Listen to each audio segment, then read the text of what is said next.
Clara Hendricks fell to her knees in the snow, watching the last wagon disappear over the ridge. Her own sister hadn't even looked back. "Please," she whispered to no one. "Please." The wind swallowed her voice. The cold was already numbing her fingers, her feet, her will to stand. Then she heard it hoofbeats cutting through the howling wind. A man's voice, rough and commanding. "Get up! Now! You're coming with me!" If you want to know how Clara survived and what happened next, subscribe to our channel and watch until the end. Comment below with your city so I can see how far this story has traveled. The wagon had been gone for less than an hour, but Clara Hendricks already couldn't feel her feet.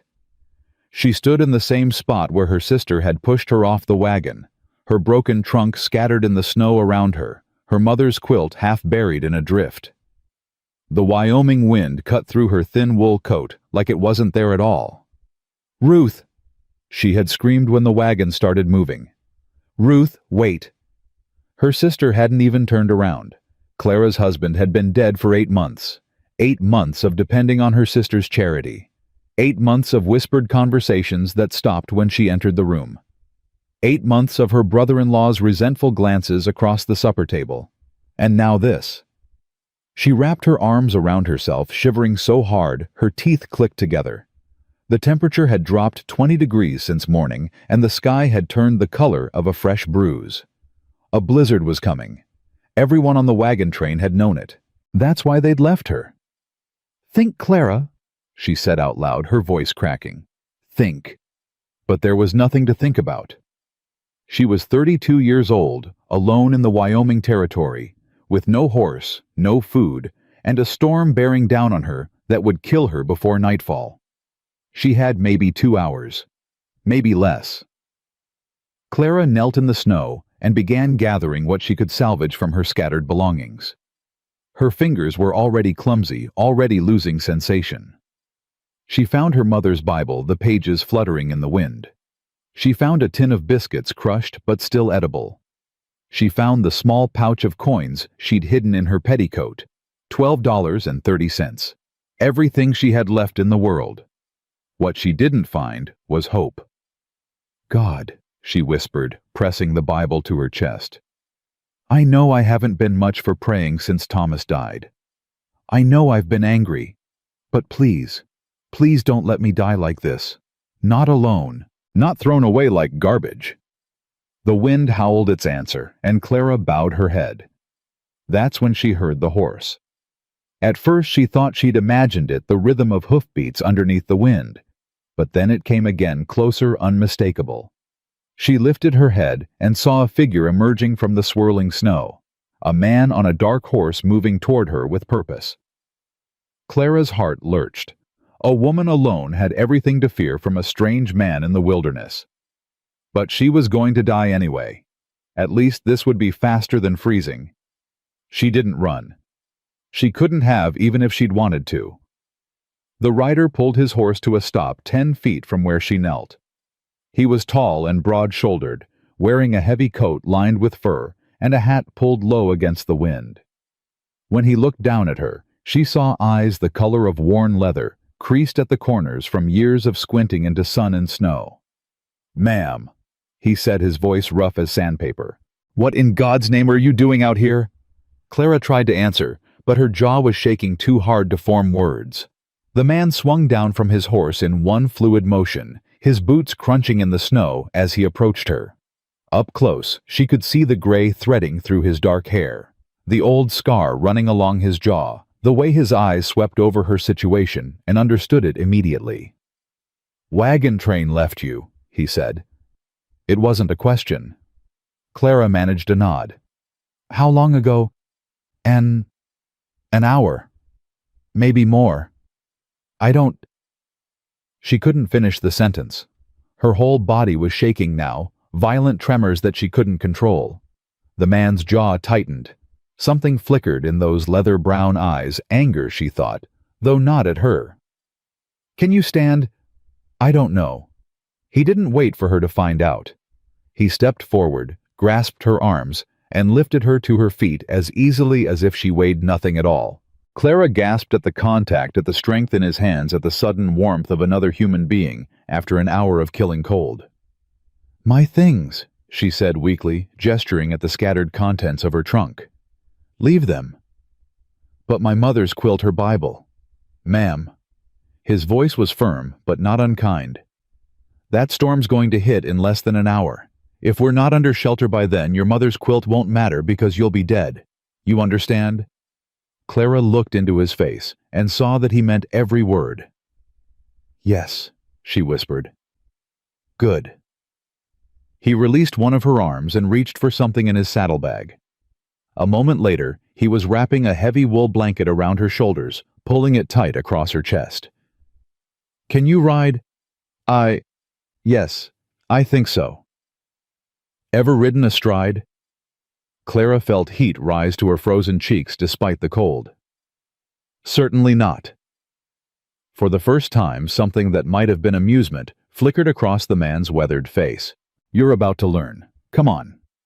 Before she could protest, he had lifted her onto his horse, settling her in the saddle with her skirts bunched awkwardly around her legs. Clara grabbed the saddle horn, mortified and grateful in equal measure. "Hold tight," the man said, swinging up behind her. His arms came around her to take the reins, creating a circle of warmth that Clara instinctively pressed back against. "We've got about 6 miles to cover, and not much time to do it." "Where are we going?" "My cabin." Clara stiffened. "Sir, I don't even know your name." "Callahan," he said, already urging the horse forward. "Samuel Callahan. And I don't much care if you trust me or not, ma'am, because the alternative is you dying in that snow back there. So you can come with me and live, or you can get off this horse and freeze. Your choice." Clara's hands tightened on the saddle horn. "I'll come with you," she said. Smart woman. They rode in silence for what felt like hours, but was probably less than one. The snow began to fall harder, thick flakes that stuck to Clara's eyelashes and melted on her cheeks. She was warmer now, pressed against Callahan's solid chest, but the cold had already sunk deep into her bones, and she couldn't stop shivering. "Talk to me," Callahan said suddenly, his voice close to her ear. "What? Talk. You're too quiet. People get quiet right before they slip away from the cold. So talk." Clara tried to think of something to say, but her mind felt sluggish, wrapped in fog. I don't know what to say." "Tell me your name." "Clara. Clara Hendricks." "Where you from, Clara Hendricks?" "Philadelphia. Originally." Her words were slurring slightly. She couldn't seem to help it. "Then Ohio.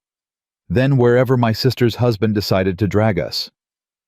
"The wagon train?" Callahan said. "They were your family." "My sister. Her husband. Their children." Clara laughed, but it came out more like a sob. "My own blood left me to die, Mr. Callahan. My own sister looked me in the eye and told me I wasn't worth the food I ate." Callahan was quiet for a moment. When he spoke again, his voice was harder. "Some people don't deserve to call themselves family. Ruth was all I had left. Then you didn't have much." The bluntness of it should have hurt. Instead, Clara felt something crack open in her chest, something that had been frozen solid for months, maybe years. "No," she agreed softly. "I suppose I didn't." The horse pressed on through the deepening snow, and Clara felt herself drifting, the edges of consciousness growing fuzzy and indistinct. "Hey!" Callahan's arm tightened around her waist. "Stay with me, Clara. We're almost there." "I'm tired." "I know, but you don't get to sleep yet. Tell me something else. Tell me about your husband." Clara's breath caught. "Thomas? That his name? Tell me about him." He was kind." The words came slowly, pulled from somewhere deep. "Not exciting, not romantic, but kind. He never raised his voice to me, never raised his hand. When I lost our babies, Her voice broke. When I lost them, he held me and told me it wasn't my fault, even though I knew he wanted children more than anything. How'd he die? Fever. 8 months ago. He got sick on a Tuesday and was gone by Sunday. Clara wiped at her eyes with numb fingers. I was married to him for 9 years, Mr. Callahan. 9 years. And in the end, his family wanted nothing to do with me. My family wanted nothing to do with me. I've got nothing left. Nothing and no one. You've got yourself. Clara laughed bitterly. And what's that worth? More than you think. Callahan's voice was quiet but certain. I've been alone in these mountains for 10 years, ma'am. I know something about what a person's worth when everything else is stripped away. And you're still talking, still fighting, still breathing. That means something. Clara wanted to argue, but she didn't have the strength. There, Callahan said, and Clara lifted her head to see a dark shape emerging from the swirling snow, a small cabin barely visible against the white, with a thin trail of smoke rising from the chimney. You left the fire burning. Always do in winter. Never know when you'll need to get warm fast. He guided the horse toward a small lean-to beside the cabin, dismounting quickly before reaching up for Clara. Come on, let's get you inside. Clara tried to swing her leg over the saddle, but her body wouldn't cooperate. Her limbs felt like they belonged to someone else, heavy and unresponsive. I can't, she said, panic rising in her voice. I can't move. Callahan didn't hesitate. He reached up, wrapped his arms around her waist, and pulled her down from the horse, catching her against his chest when her legs buckled. I've got you, he said. I've got you. He carried her to the cabin door, kicked it open with one booted foot, and brought her inside out of the killing cold. The warmth hit Clara like a physical blow so intense after the frozen wind that she cried out. Easy, Callahan said, setting her down in a chair near the fireplace. Easy. The warmth's going to hurt for a bit. That's normal. He was already moving, building up the fire, putting a kettle on to boil, pulling blankets from a chest in the corner. Clara watched him through blurring vision, her whole body starting to shake again as the warmth penetrated her frozen flesh. My feet, she gasped. They're burning. That's good. Means you're not going to lose them. Callahan knelt in front of her and reached for her boots. May I? Clara nodded, too desperate to worry about propriety. He removed her boots with surprising gentleness. Then her stockings hissing softly when he saw her feet, white and waxy, the toes tinged with blue. Frostbite, he said. Not bad yet, but it would have been if we'd been out there much longer. He began rubbing her feet between his rough hands, the friction sending waves of pain and relief through Clara's body. This is going to hurt. It already does. Going to hurt worse before it gets better. He was right. As sensation returned to her feet, Clara had to bite her lip to keep from crying out. The pain was extraordinary, like needles being driven into her flesh from the inside out. Keep breathing, Callahan said. Deep breaths. It'll pass. Clara focused on his voice, on the steady rhythm of his hands on her feet, on the crackle of the fire beside them. Slowly, gradually, the pain began to ease, replaced by a deep, throbbing ache. Better? Callahan asked. Yes. Clara looked down at him, this stranger who had saved her life, kneeling at her feet like a servant. Why? Why what? Why did you stop? Why did you help me? She shook her head. You don't know me. I'm nothing to you. Callahan was quiet for a long moment. When he finally looked up, there was something in his eyes that Clara couldn't quite read. Pain, maybe, or memory. Because I found someone once, he said slowly. Years ago. A woman alone in the snow just like you. By the time I reached her, she was already gone. Frozen solid with her hands stretched out like she was reaching for something. He released Clara's feet and stood turning toward the fire. I don't know who she was. Never found out. But I've never forgotten her face. Never forgotten that I was too late. Clara's throat tightened. I'm sorry. Don't be. Callahan's voice was gruff. Just don't make me find another one. Drink this. He pressed a tin cup into her hands, hot tea sweetened with honey, the steam rising into her face. Clara wrapped her fingers around it, letting the warmth seep into her bones. "Thank you," she said softly. "Mr. Callahan." "Sam." "Sam." She tested the name, found it fit. "Thank you, Sam." He nodded once, then turned away to tend to his horse. Clara sat by the fire sipping her tea, listening to the blizzard howl outside the cabin walls. She was alive. Against all odds, against everything her sister had intended, she was alive. And for the first time in 8 months, she thought that maybe, just maybe, that meant something. The storm raged for 3 days. Clara learned the rhythms of Sam Callahan's cabin during those 3 days, the way the fire needed feeding every 4 hours, the way the wind found cracks in the walls that had to be stuffed with rags, the way the small space could feel both suffocating and safe at the same time. She learned about Sam too, though he gave up information like a miser parting with coins. He was 38 years old. He'd been a soldier in the war, though he wouldn't say which battles he'd fought or what he'd seen. He'd had a wife once, Margaret, and they'd been expecting a child. Neither had survived the birth. "I'm sorry," Clara said when he told her the words, feeling inadequate. "It was a long time ago," Sam replied, but his eyes said otherwise. "Is that why you live out here alone?" Sam poked at the fire, sending sparks spiraling up the chimney. "I live out here because I'm better at being alone than being with people. Always have been. War just made it worse." "But you saved me." "Doesn't mean I'm looking for company." He glanced at her, then away. "Soon as this storm breaks, I'll take you to Elk Creek, town about 20 miles east. They've got a boarding house, a church. Decent folks mostly. You can figure out your next steps from there." Clara nodded, ignoring the strange twist of disappointment in her chest. Of course he didn't want her here. Of course this was temporary. She was a stranger, an obligation, a problem to be solved and then forgotten. "That's very kind of you," she said, her voice carefully neutral. "It's not kind, it's practical." Sam set down the poker and stood. "You should rest. Storm's not letting up anytime soon." He retreated to his corner of the cabin, and Clara lay down on the pallet he'd made for her near the fire, pulling the blankets up to her chin. She stared at the ceiling, listening to the wind scream outside, and tried not to think about how alone she was going to feel when she reached Elk Creek. On the second night, Clara woke to the sound of Sam crying out. She sat up, heart pounding, reaching for a weapon that wasn't there. But there was no intruder, no danger, only Sam thrashing in his bedroll across the cabin, caught in the grip of some nightmare. "No," he was saying, his voice ragged.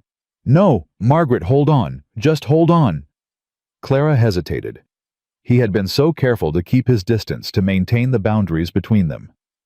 Would he want her to see him like this? Would he want her help? Another cry tore from his throat, raw with grief, and Clara made her decision. She crossed the cabin and knelt beside him, placing a hand on his shoulder. "Sam. Sam, wake up." He came awake all at once, his hand shooting out to grab her wrist with bruising force. His eyes were wild, unseeing, and for a terrifying moment, Clara thought he might hurt her. Then, recognition flooded his face, and he released her like she was made of fire. "Clara." His voice was hoarse. "I'm sorry. I didn't mean to. It's all right." She rubbed her wrist, hiding the ache. "You were having a nightmare." "I know." He sat up, running his hands through his hair. In the dim glow of the dying fire, he looked younger somehow, and infinitely more vulnerable. "I'm sorry if I woke you." "You didn't."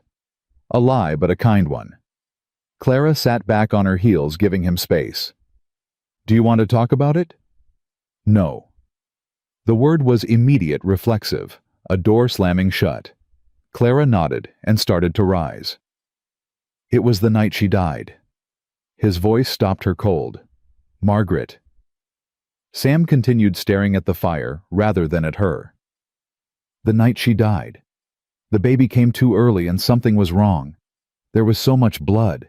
She kept asking me to help her, kept saying my name, and I couldn't do anything. I just held her hand and watched her slip away." Clara sank back down, her heart aching. "The baby lived for 3 hours after," Sam said. "A little girl. She never even opened her eyes. I buried them both behind the cabin we were building. And then I came out here as far from other people as I could get because I couldn't—" His voice cracked. "I couldn't stand the thought of ever feeling that helpless again." "Sam," Clara whispered, "I know it's been 10 years. He finally looked at her, and his eyes were bright with unshed tears. "I know I should have moved on by now, but some things don't heal. Some things just become part of who you are." Clara reached out and took his hand. He stiffened at the contact but didn't pull away. "I lost 2 babies," she said quietly, "before they were ever born. The first time I bled for 3 days. Thomas thought I was going to die. The second time was worse because I let myself hope." She squeezed his hand. "I understand, Sam. I understand what it's like to carry that weight." They sat in silence for a long moment. Hands clasped the fire crackling beside them. "You should go back to sleep," Sam finally said. But he didn't let go of her hand. "So should you." "I don't sleep much. Not anymore." Clara made a decision then, one that would have scandalized her mother and horrified her sister. "Then don't sleep," she said. "Talk to me instead." So they talked. Through the darkest hours of the night, with the storm raging outside and the fire burning low, they told each other the stories they'd never told anyone else. Sam talked about the war, about friends he'd lost, and things he'd done that still haunted him. Clara talked about her marriage, about the slow erosion of her sister's affection, about the moment she'd realized that Ruth had always resented her. When dawn finally crept through the cracks in the shutters, they were both exhausted, wrung out, emptied of secrets. But something had changed between them. Clara saw it in the way Sam looked at her now, not as an obligation, but as something else. Something he didn't have a name for yet. And she felt it in herself too, a warmth that had nothing to do with the fire, a connection that went deeper than gratitude. "Storm's letting up," Sam said, breaking the spell. "Might be able to head for Elk Creek tomorrow." "Yes," Clara agreed. "I suppose so." But neither of them moved, and neither of them looked away. On the morning of the 4th day, the storm finally broke. Clara woke to silence, the absence of wind, the absence of the constant howl that had become background noise. She sat up, blinking in the thin light that filtered through the cabin's single window. Sam was already awake, standing by the door, looking out at the transformed world.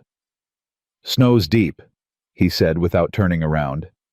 "But the sky's clear. We can make Elk Creek by nightfall if we leave soon." Clara's stomach tightened. "I see." Sam turned then, and something in his expression made her breath catch.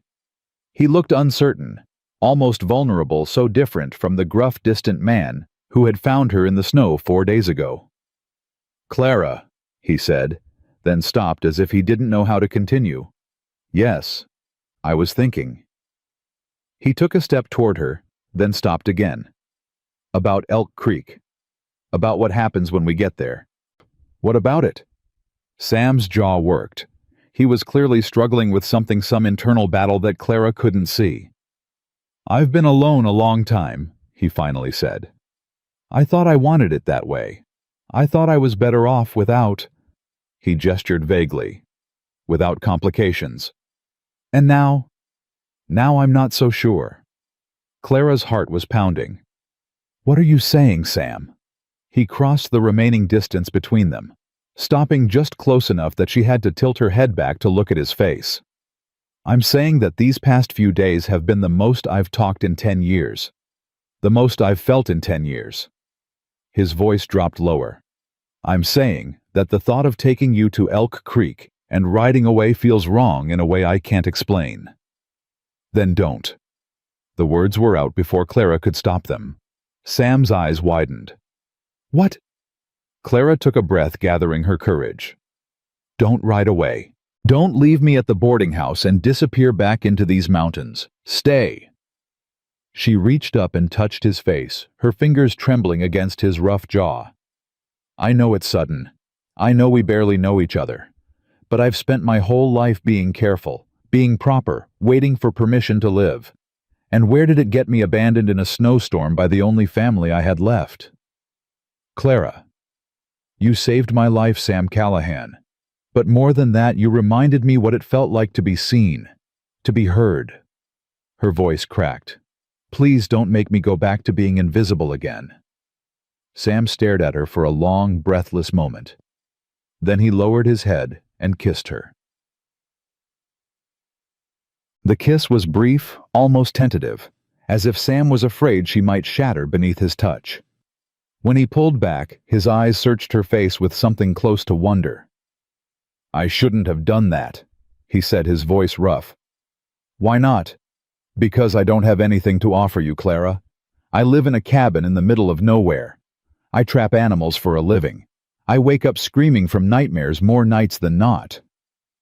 He stepped back, putting distance between them. You deserve better than that. Clara felt the cold rush in where his warmth had been. Don't I get to decide what I deserve? You don't know what you're asking for. Then tell me. She stepped toward him, refusing to let him retreat. Tell me what I'm asking for, Sam Callahan. Because from where I'm standing, I'm asking for a man who risked his life to save a stranger. A man who stayed up all night talking to me because he knew I was scared. A man who can't give you a future, Sam's voice cracked. I buried that ability 10 years ago, Clara, along with my wife and daughter. Clara's heart ached at the raw pain in his words, but she didn't back down. I'm not asking for forever, she said quietly. I'm asking for a chance, for both of us. Sam stood frozen, his jaw tight, his hands clenched at his sides. The battle playing out behind his eyes was almost painful to watch. We should go, he finally said. The snow's not getting any shallower. It wasn't a yes, but it wasn't a no either. Clara nodded and began gathering her few belongings, her heart heavy with uncertainty. She had laid herself bare, and Sam had neither accepted nor rejected her. She didn't know which would have been easier to bear. They rode in silence for the first hour, Clara seated in front of Sam on his horse, his arms around her to hold the reins. The intimacy of the position felt different now, charged with everything that had been said and unsaid between them. The snow was deep, sometimes reaching the horse's chest, and their progress was slow. Sam guided the animal with practiced ease, finding paths through drifts and around obstacles that Clara never would have seen. There's something I need to tell you, Sam said, suddenly breaking the long silence. Clara's stomach tightened. What is it? About Elk Creek. About why I said I'd take you there. I assumed it was the nearest town. It is. Sam paused, and Clara felt his chest rise and fall against her back. But there's another reason. The sheriff there, a man named Tom Brody. He was in my unit during the war. We fought together at Antietam at Gettysburg. He's one of the few people in this world I'd trust with my life. You're taking me to him. I'm taking you to someone who can help you if I can't. Sam's voice was heavy. I don't know what's waiting for us in that town, Clara. I don't know if your sister sent word ahead or if there's anyone looking for you. But Tom's a good man. Whatever happens, he'll see you're treated fair. Clara turned her head slightly, trying to see his face. You think Ruth might have told people I'm dead? I think a woman who'd leave her own sister to freeze wouldn't hesitate to tell whatever lie served her best. The thought hadn't occurred to Clara until that moment. But now that Sam had said it, she couldn't shake it loose. If Ruth had told people Clara died in the storm, then Clara's arrival in Elk Creek would be... what? A miracle, a scandal, a threat to whatever story Ruth had constructed. I don't care what she told people, Clara said, surprised by the steel in her own voice. I'm alive, and I'm done letting Ruth decide what happens to me. Sam's arm tightened briefly around her waist. That's the spirit. They stopped to rest the horse at midday, sharing dried venison and hard biscuits from Sam's pack. The sun was bright on the snow, almost blindingly so, and Clara had to squint to see Sam's face as they ate. "Can I ask you something?" she said. "Depends on what it is." "The woman you told me about.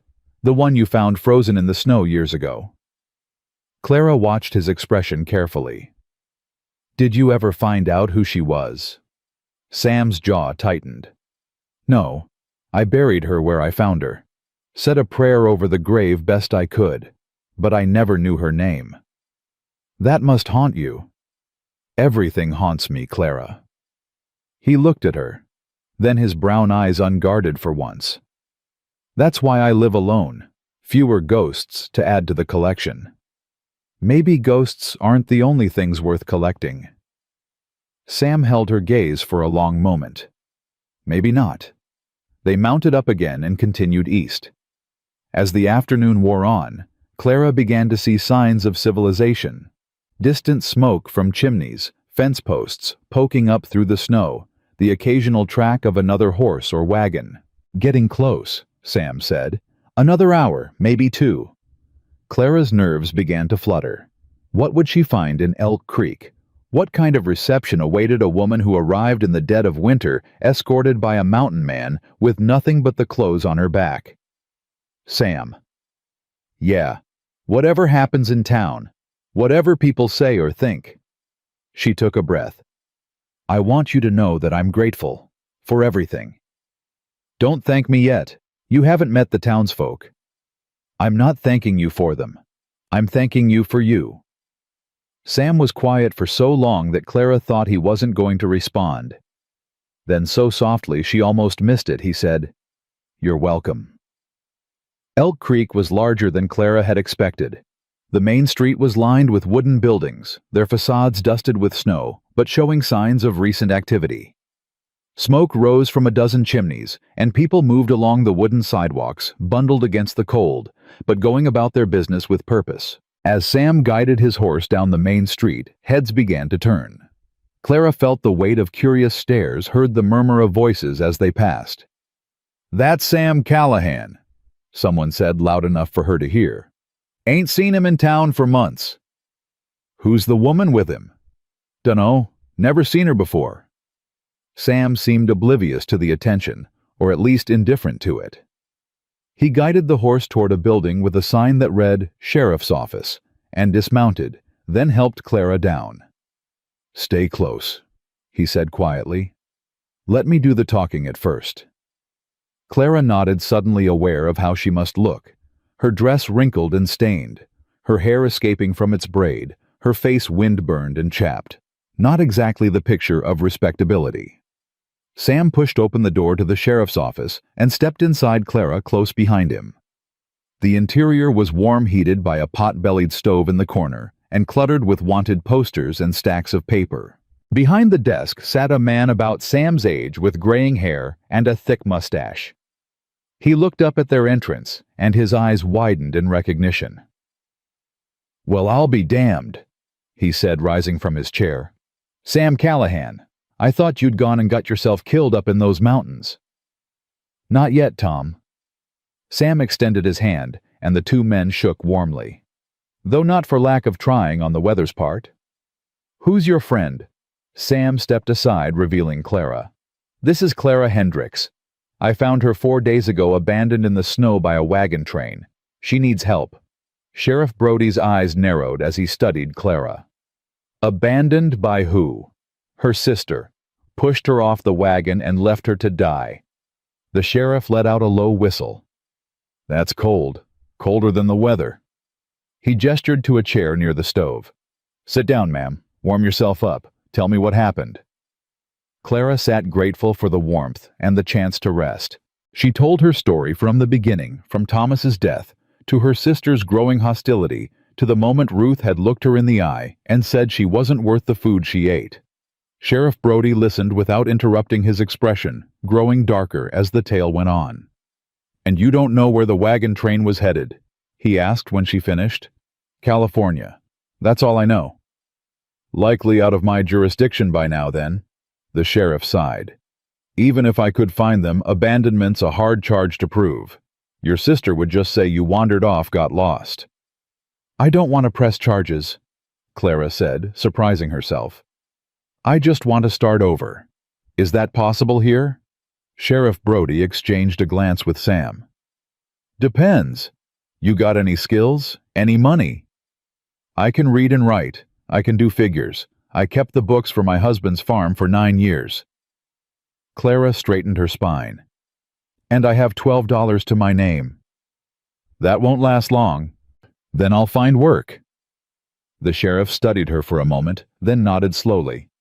There's a boarding house on Oak Street. Mrs. Agnes McAllister runs it, strict but fair. Widows and single ladies only. She might have a room available.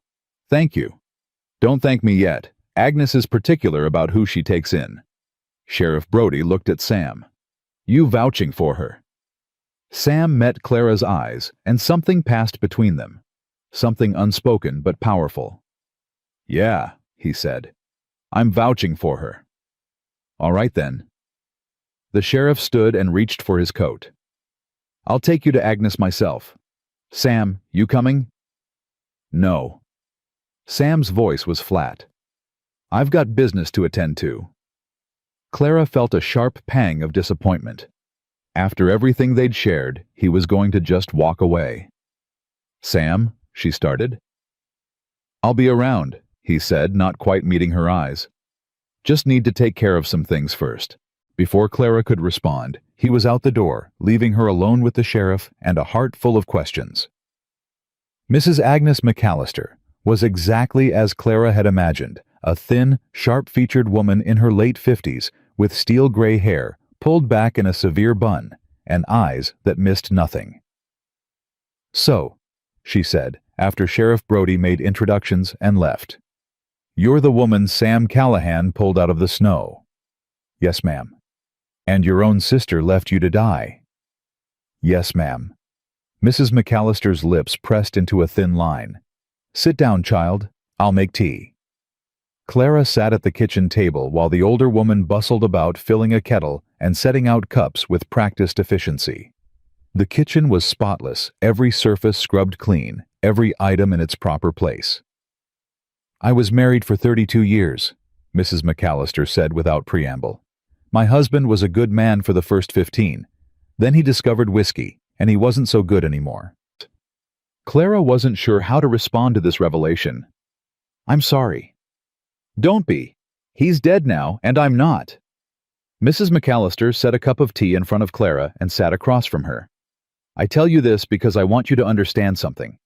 I don't take in just anyone. I take in women who've been through the fire, women who've earned their survival. You understand? Yes, ma'am, I think I do. Good. Mrs. McAllister sipped her tea, studying Clara over the rim of her cup. Room and board is $4 a week. Breakfast at 6, dinner at noon if you're here for it, supper at 6 sharp.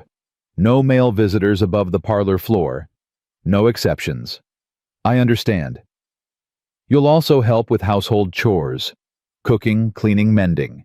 Everyone contributes. I'm happy to work. Mrs. McAllister set down her cup. Sam Callahan vouched for you. That man doesn't vouch for anyone. Not in all the years I've known him. Clara's heart stuttered. How long have you known him? Since he came to these parts about 8 years ago. He brought furs to trade every few months, bought supplies, then disappeared back into the mountains. Never said more than a dozen words at a time. Mrs. McAllister's sharp eyes softened slightly. Lost his wife, I heard, and a baby. That kind of loss changes a man. Yes, Clara said quietly. It does. You've got losses of your own. I can see it in your eyes. Mrs. McAllister stood. Come, I'll show you to your room. The room was small but clean, with a narrow bed, a washstand, and a window that looked out onto the street below. Clara set down her meager belongings and felt something loosen in her chest. A room of her own, a place to sleep without fear of being thrown out into the cold. Supper's in 2 hours, Mrs. McAllister said from the doorway. There's water for washing. Make yourself presentable. Yes, ma'am, thank you. After the older woman left, Clara sank onto the bed and let herself breathe for the first time in what felt like days. She was safe. She was warm. She had a roof over her head and a chance to start over. But her thoughts kept drifting back to Sam. Why had he left so abruptly? Where had he gone? Would she ever see him again? She told herself it didn't matter. She told herself she'd known him for less than a week, that whatever connection they'd felt was born of crisis and proximity, nothing more. But her heart wasn't listening. Clara washed and changed into her one other dress, a faded blue calico that had seen better days but was at least clean. She braided her hair and pinched color into her pale cheeks, then made her way downstairs for supper. The dining room held a table that could seat 8, though only 3 other women were present. They looked up as Clara entered, curiosity and wariness mixing in their expressions. "Ladies, Mrs. McAllister said, this is Clara Hendricks. She'll be staying with us." The introductions that followed were brief but cordial. There was Mary Sullivan, a young widow barely out of her teens with sad eyes and a nervous manner. There was Dorothy Chen, a woman about Clara's age of mixed heritage and a quiet dignity that Clara immediately respected. And there was Old Bess, as she insisted on being called, who was at least 70 and seemed to find everything either amusing or beneath her notice. "Heard you came in with Sam Callahan," Old Bess said as they ate. "That true?" "Yes, ma'am." Old Bess stabbed at her potato. "Man's a mystery. Been trying to crack him for years. Never could." "Leave the girl alone, Bess," Mrs. McAllister said. "She's been through enough without your interrogation." "I'm just making conversation." Old Bess winked at Clara. "Don't mind me, child. I'm too old to care what anyone thinks." Clara found herself smiling despite everything. I appreciate the honesty. After supper, Clara helped with the dishes alongside Dorothy, who proved to be a woman of few words but warm gestures. A gentle touch on the arm, a small smile, a careful passing of plates. "It gets easier," Dorothy said quietly as they worked. "What does starting over? Being somewhere no one knows your story." Dorothy handed Clara a dish to dry. "I came here 3 years ago from San Francisco. People said I didn't belong here, said I wasn't welcome. Mrs. McAllister took me in anyway. I'm glad she did." Dorothy's smile was small but genuine. "So am I." That night, Clara lay in her narrow bed staring at the ceiling and thinking about everything that had brought her to this moment. The husband she'd loved and lost. The sister who'd betrayed her. The stranger who'd saved her life and then disappeared without explanation. She thought about Sam's kiss, brief and hesitant, but full of longing. She thought about his words, "I don't have anything to offer you." But he did. He had offered her his honesty, his vulnerability, his protection. He had offered her glimpses of a man who had built walls around his heart, but was slowly, painfully allowing her to see behind them. And then he'd walked away. Clara turned on her side, pulling the blanket tight around her shoulders. Tomorrow, she would start her new life. Tomorrow, she would look for work, establish herself, prove to Elk Creek that she was worth something. But tonight, she would allow herself to feel the loss of a man she'd only just begun to know. 3 days passed with no sign of Sam.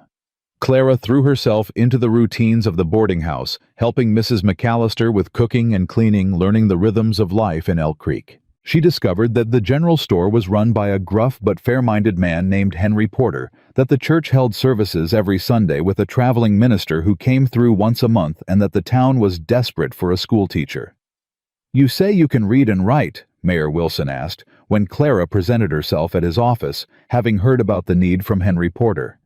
"And do figures?" "Yes, sir. I kept books for my husband's farm for 9 years, and my father was a professor in Philadelphia. He taught me Latin, mathematics, literature." Mayor Wilson's eyebrows rose. "A professor's daughter out here in Wyoming. How'd that happen?"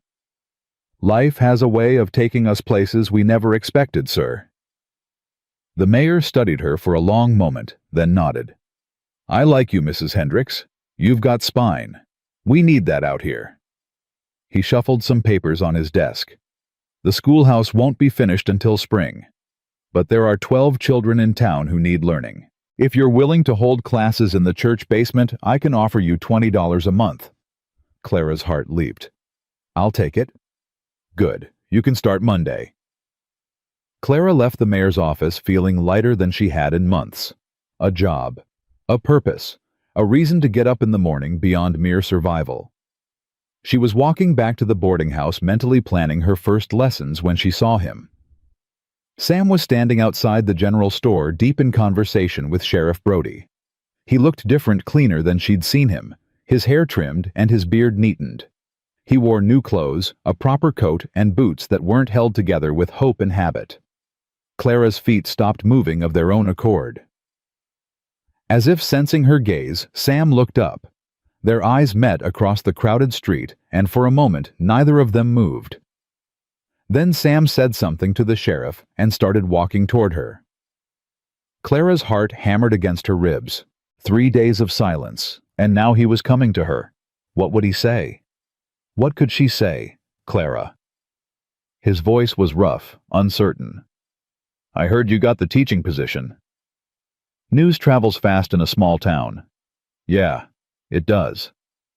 They stood there, the awkwardness between them almost palpable. Clara wanted to demand answers, wanted to know why he'd left, why he'd stayed away. But pride kept the questions locked behind her teeth. "You look well," Sam said finally. "Rested." "Mrs. McAllister runs a good house."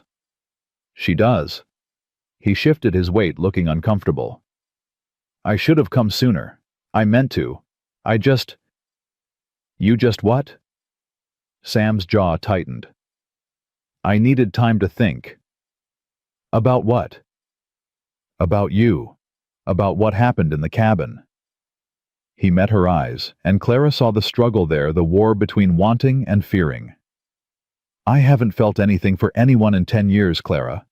And then you showed up and everything I thought I knew about myself." He trailed off, shaking his head.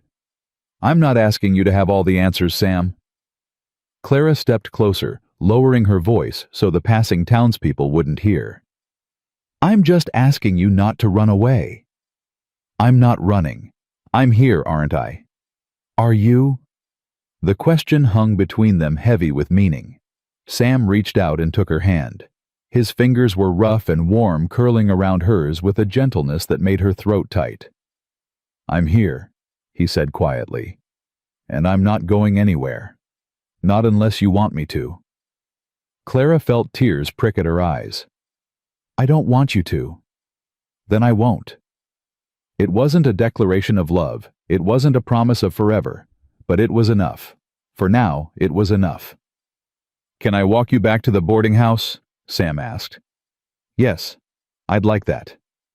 They walked side by side through the snow-dusted streets of Elk Creek, and Clara felt something unfamiliar settle in her chest. Hope. That night after supper, Sam came to the boarding house as promised. Mrs. McAllister showed him into the parlor where Clara was waiting, and then positioned herself in the hallway, with her mending close enough to chaperone, but far enough to give them privacy. "She doesn't trust me," Sam said with a wry smile. "She doesn't trust anyone. It's nothing personal." They sat across from each other, the proper distance between them that society demanded. But their eyes kept meeting, and every glance felt charged with meaning. "I went to see my cabin," Sam said. "After I left you at the sheriff's office.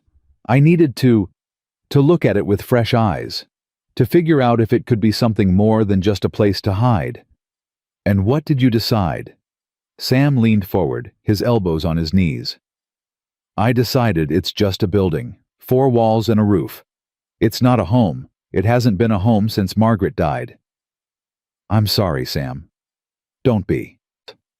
He looked at her, and his eyes were clearer than she'd ever seen them. "For the first time in 10 years, I think I might want it to be a home again. I think I might be ready." Clara's breath caught. "What are you saying?" "I'm saying I've been dead inside for a long time, Clara. And then you came along, frozen half to death, and something woke up."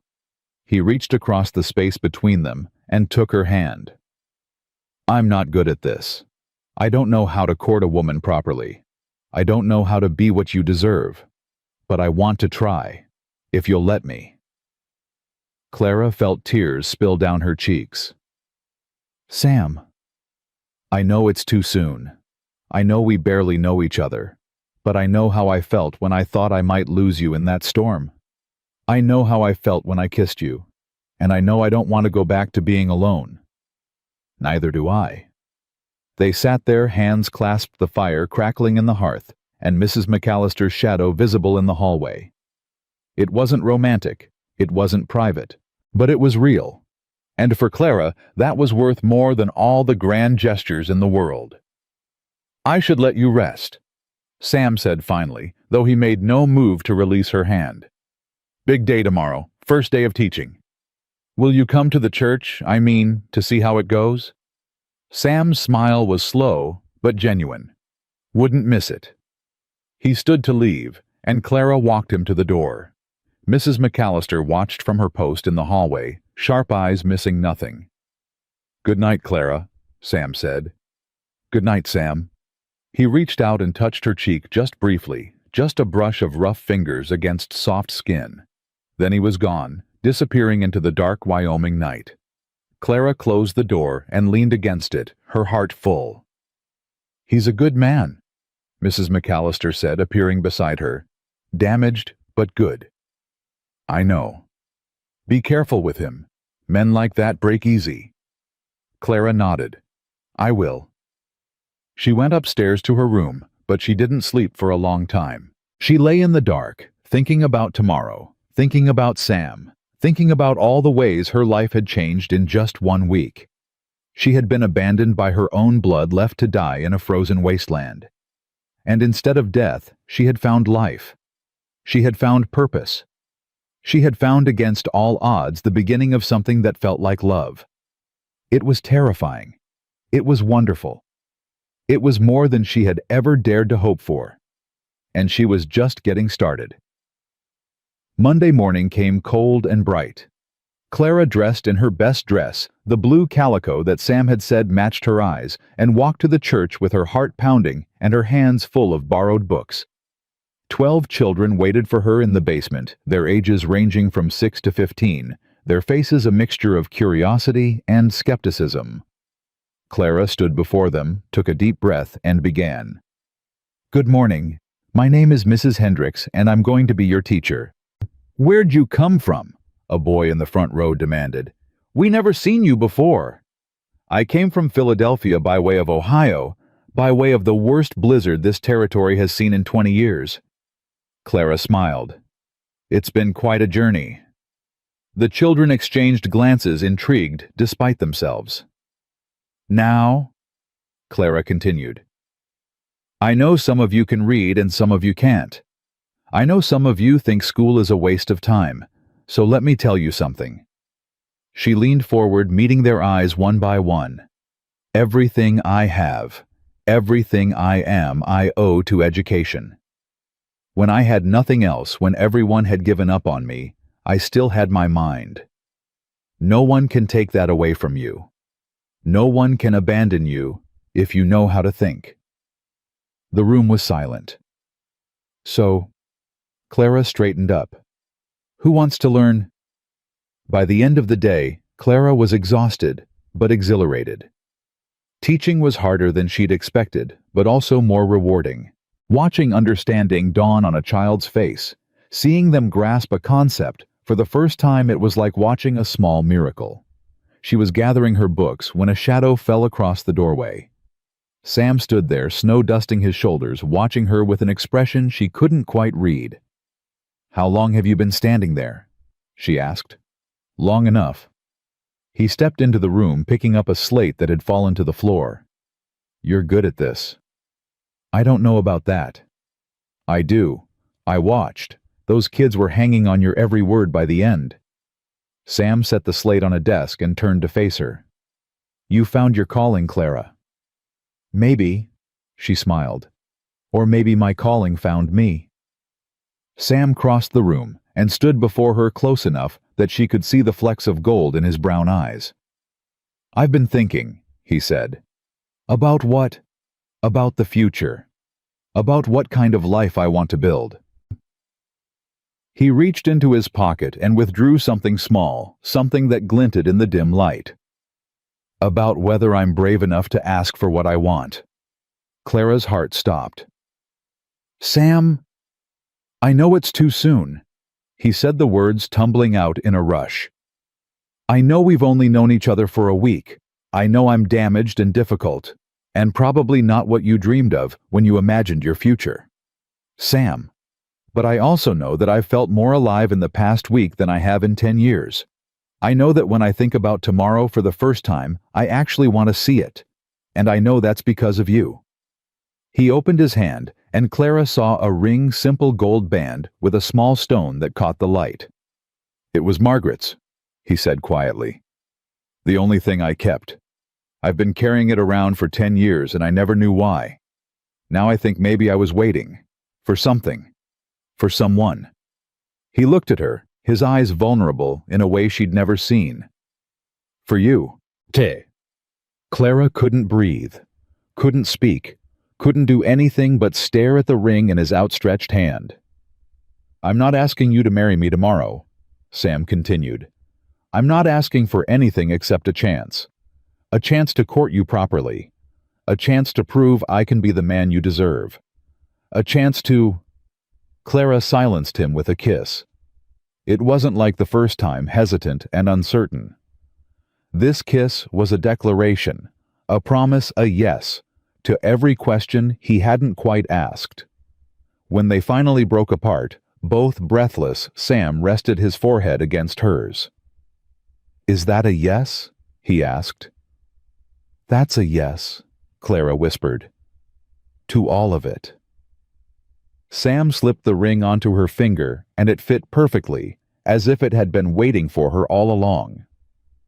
They stood there in the empty church basement, two broken people who had somehow found each other in the middle of a frozen wilderness.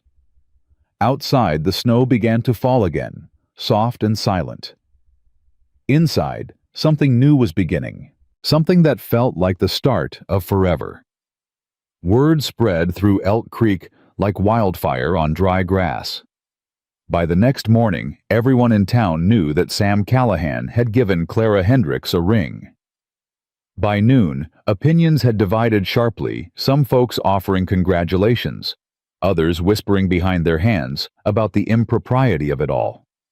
A week, Clara heard Mrs. Patterson say to her husband outside the general store. She's known him a week and already she's wearing his dead wife's ring. What kind of woman does that? Clara kept walking, her chin held high, but the words stung more than she wanted to admit. Mrs. McAllister was waiting for her when she returned to the boarding house, arms crossed, an expression unreadable. Sit down, the older woman said. Clara sat. I've heard the talk, Mrs. McAllister began. Half the town thinks you're a fortune hunter who seduced a grieving man. The other half thinks Sam's lost his mind. And what do you think, Mrs. McAllister studied her for a long moment. I think you're two broken people trying to put each other back together. Whether that's foolish or brave, I haven't decided yet. I love him. The words came out before Clara could stop them. I know it doesn't make sense. I know it's too fast. But I love him. Love doesn't pay the bills, child. Love doesn't stop tongues from wagging. Love doesn't protect you when the whole town decides you're not worth respecting. Then what does? Mrs. McAllister's expression softened just slightly. Time. Patience. Proving them wrong day after day until they run out of reasons to doubt you. Clara nodded slowly. I can do that. Can you? Because it won't be easy. People in small towns have long memories and short charity. They'll be watching every move you make, waiting for you to fail. Let them watch. Clara stood squaring her shoulders. I've survived worse than gossip. For the first time, Mrs. McAllister smiled. Yes, I believe you have. The weeks that followed tested Clara's resolve in ways she hadn't anticipated. She taught her classes, ignoring the pointed looks from mothers who came to collect their children.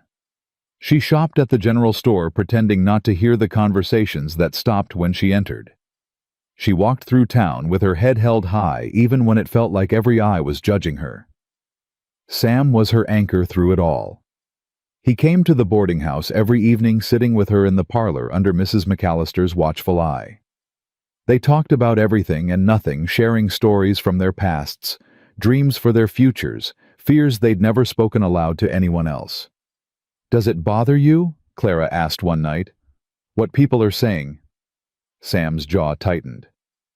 "What bothers me is that they're saying it about you. I'm used to being the town hermit. They've been talking about me for years, but you don't deserve their judgment. Neither do you. I'm a man. It's different for men. That's not fair." "No." Sam took her hand, his thumb tracing circles on her palm. "It's not. But it's the way things are. Maybe it's time things changed." Sam looked at her, something warm flickering in his eyes. "Maybe you're the one to change them." 3 weeks after Sam gave her the ring, Clara was teaching her afternoon class when the church door banged open. A woman stood in the doorway, travel-worn and furious, her eyes scanning the room until they landed on Clara. "There you are," the woman said. "I knew you weren't dead." Clara's blood turned to ice. Ruth. The children fell silent, sensing the tension that had suddenly filled the room. Clara set down her chalk with hands that trembled only slightly. "Class dismissed," she said, her voice remarkably steady.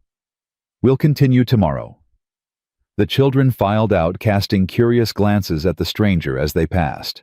Ruth didn't move from the doorway until the last child had gone. "How did you find me?" Clara asked. "You think word doesn't travel a woman matching your description showing up in Elk Creek with that mountain man taking a teaching position?" Ruth laughed, but there was no humor in it. "I knew it was you the moment I heard. So you came all this way to what? Make sure I was really alive." "I came to bring you back." Clara stared at her sister. "Back? Back to what? The wagon train that left me to die." "Don't be dramatic. We didn't leave you to die. You pushed me off the wagon, Ruth. You looked me in the eye and told me I wasn't worth the food I ate. Then you drove away and left me in a blizzard." Ruth's expression flickered, something that might have been guilt passing across her features before hardening again. "That was Harold's decision, not mine." "You didn't stop him." "What was I supposed to do? He's my husband. I have to obey him." "No." Clara's voice was quiet but firm. "You chose to obey him. There's a difference." Ruth stepped further into the room, her eyes taking in Clara's simple dress, the ring on her finger, the chalk dust on her hands. "Look at you, playing school teacher in some backwater town, wearing another woman's ring like you have any right to it." "I have every right to it. Sam gave it to me." "Sam." Ruth sneered the name. "The mountain man. The hermit who talks to no one and lives like an animal in the wilderness. That's who you've chosen. That's the grand future you left everything for." "I didn't leave anything, Ruth. You took everything from me. I gave you a home when no one else would. And you never let me forget it, not for one single day." The sisters faced each other across the empty classroom, years of resentment and hurt hanging in the air between them. "Why are you really here?" Clara asked finally. "It's not to bring me back. You don't want me back. You never did." Ruth's composure cracked just slightly. "Harold's dead." The words hit Clara like a physical blow. "What?" "3 weeks after we left you, fever took him, took 2 of the children too." Ruth's voice was flat, emotionless, but her hands were shaking. "Jenny and the baby, gone in the same week." Clara felt the room spin around her. Jenny, her bright-eyed niece, who used to beg for stories.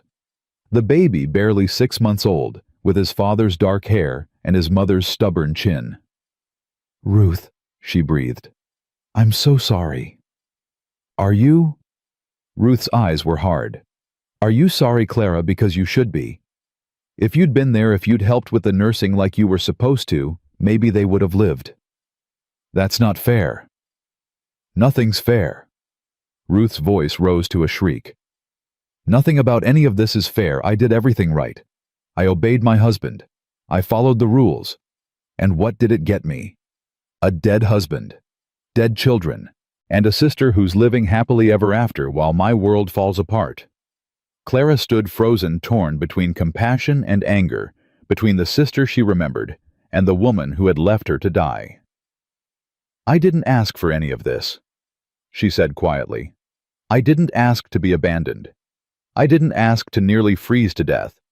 And I certainly didn't wish harm on your family. But you benefited from it, didn't you?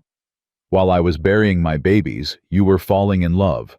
While I was watching my husband die, you were finding your happiness. Ruth's laugh was bitter. God has a sick sense of humor. God didn't do this, Ruth. You did. You made choices, and those choices had consequences, for both of us. So this is my punishment. Losing everything, while you gain everything. This isn't about punishment. It's about life. Life isn't fair. It doesn't keep score. It just happens, and we have to survive it however we can. Ruth stared at her, something shifting in her expression. When did you become so hard? When my own sister left me to die. They stood in silence for a long moment, the weight of everything between them pressing down like a physical force. What do you want, Ruth? Clara asked finally. Really? What did you come here for? Ruth's shoulders sagged, the fight draining out of her. I don't know. I thought if I found you, if I made things right. Made things right how? By dragging me back to California. By pretending none of this happened. By apologizing. The word came out as barely a whisper. I came to apologize, Clara. For everything. Clara felt something crack inside her chest. It's too late for that. I know. Ruth's eyes filled with tears. I know it is, but I had to try. I had to tell you that I'm sorry. That I've been sorry every day since we left you. That I wake up every night seeing your face as the wagon pulled away. Then why didn't you come back? Why didn't you stop? Harold make him turn around. Because I was afraid. The admission seemed to cost Ruth everything she had left. I was afraid of him, afraid of being alone, afraid of what would happen if I stood up to him. She wiped at her eyes. I've been afraid my whole life, Clara. Afraid of everything, and look where it's gotten me. Clara looked at her sister, really looked at her for the first time since she'd burst through the door. Ruth looked older than her years, worn down by grief and guilt, and the hard miles between California and Wyoming. She looked like a woman who had lost everything and didn't know how to keep living. She looked like Clara had felt standing alone in the snow, watching the wagon train disappear. Where will you go? Clara asked. Ruth shrugged helplessly. I don't know. Back to California, I suppose. Try to find work. Try to survive. Alone. Thomas is all I have left. He's with the wagon waiting outside town. Thomas, Ruth's oldest son, who had been 10 when Clara last saw him. I couldn't bring him into this. Couldn't let him see what I'd done to you. Clara thought about the boy, the uncertainty he must be feeling, the loss he'd already endured. She thought about Ruth, flawed and frightened, and utterly alone. And she thought about Sam, who had told her just last night that the hardest thing in the world was learning to forgive. Stay, she heard herself say. Ruth's head snapped up. What? Stay. In Elk Creek, at least for a while. Clara took a breath, hardly believing the words coming out of her mouth. Mrs. McAllister might have room at the boarding house, and Thomas could join my class. Get some proper schooling. After everything I did, you'd let me stay. I'm not letting you do anything. I'm offering you a choice. Clara met her sister's eyes. You said you were afraid your whole life. Maybe it's time to stop being afraid. Maybe it's time to start making different choices. Ruth stared at her tears streaming down her face. Why? Why would you do this for me? Because you're my sister. Clara's voice broke on the word. Because no matter what you did, You're still my blood. And because I know what it feels like to be alone and desperate and scared.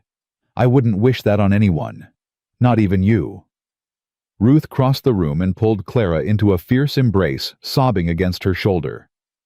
Clara held her, feeling the grief and anger and love all tangled together in her chest, impossible to separate. "I'm sorry," Ruth kept saying. "I'm so sorry." "I know," Clara whispered back. "I know you are." Sam found her an hour later, sitting alone in the empty church, her eyes red from crying. "Sheriff told me your sister showed up," he said, settling onto the pew beside her. "You all right?" "No." Clara leaned against his shoulder, drawing comfort from his solid presence. "Yes, I don't know. What happened?" Clara told him everything. Harold's death, the children, Ruth's apology, the offer she'd made. Sam listened without interrupting, his arm coming around her shoulders as she talked. "You invited her to stay," he said when she finished. "It wasn't a question." "Yes." "After what she did?" "Yes." Sam was quiet for a long moment. "That took courage. Or foolishness. Maybe both." He pressed a kiss to the top of her head. "You sure about this?" "No. But I couldn't just send her away. Not after everything." Clara looked up at him. "Does that make me weak?" "It makes you human." Sam's eyes were soft. "It makes you the woman I fell in love with." "You love me." The words were out before Clara could stop them. Sam had never said it before, not directly. He'd talked about wanting her, about needing her, about not being able to imagine his future without her. But he'd never said love. Sam's expression was unguarded in a way she'd never seen. "I've loved you since you told me you'd lost 2 babies and you understood. I've loved you since you held my hand in the dark and listened to me talk about Margaret. I've loved you since you looked me in the eye and told me not to run away." Clara felt tears spilling down her cheeks again, but these were different. These were tears of joy. "I love you too," she whispered. "So much it scares me." "Don't be scared." Sam cupped her face in his rough hands. "I'm not going anywhere. Not ever." He kissed her, then gentle and fierce at the same time, and Clara felt something settle into place inside her chest. A certainty that had been building for weeks finally coming into focus. This was where she belonged. Here, in this small town, with this man. This was home. When they finally broke apart, Sam rested his forehead against hers. "Marry me," he said. Clara blinked. "What?" "I know we said we'd take it slow. I know we agreed to court properly and give the town time to get used to us. But life's too short, Clara. We both know that better than most." He took her hands in his. "I don't want to waste another day pretending we're not sure about this. I'm sure. I've never been more sure of anything." "Sam? I can't give you a fancy house or a life of ease.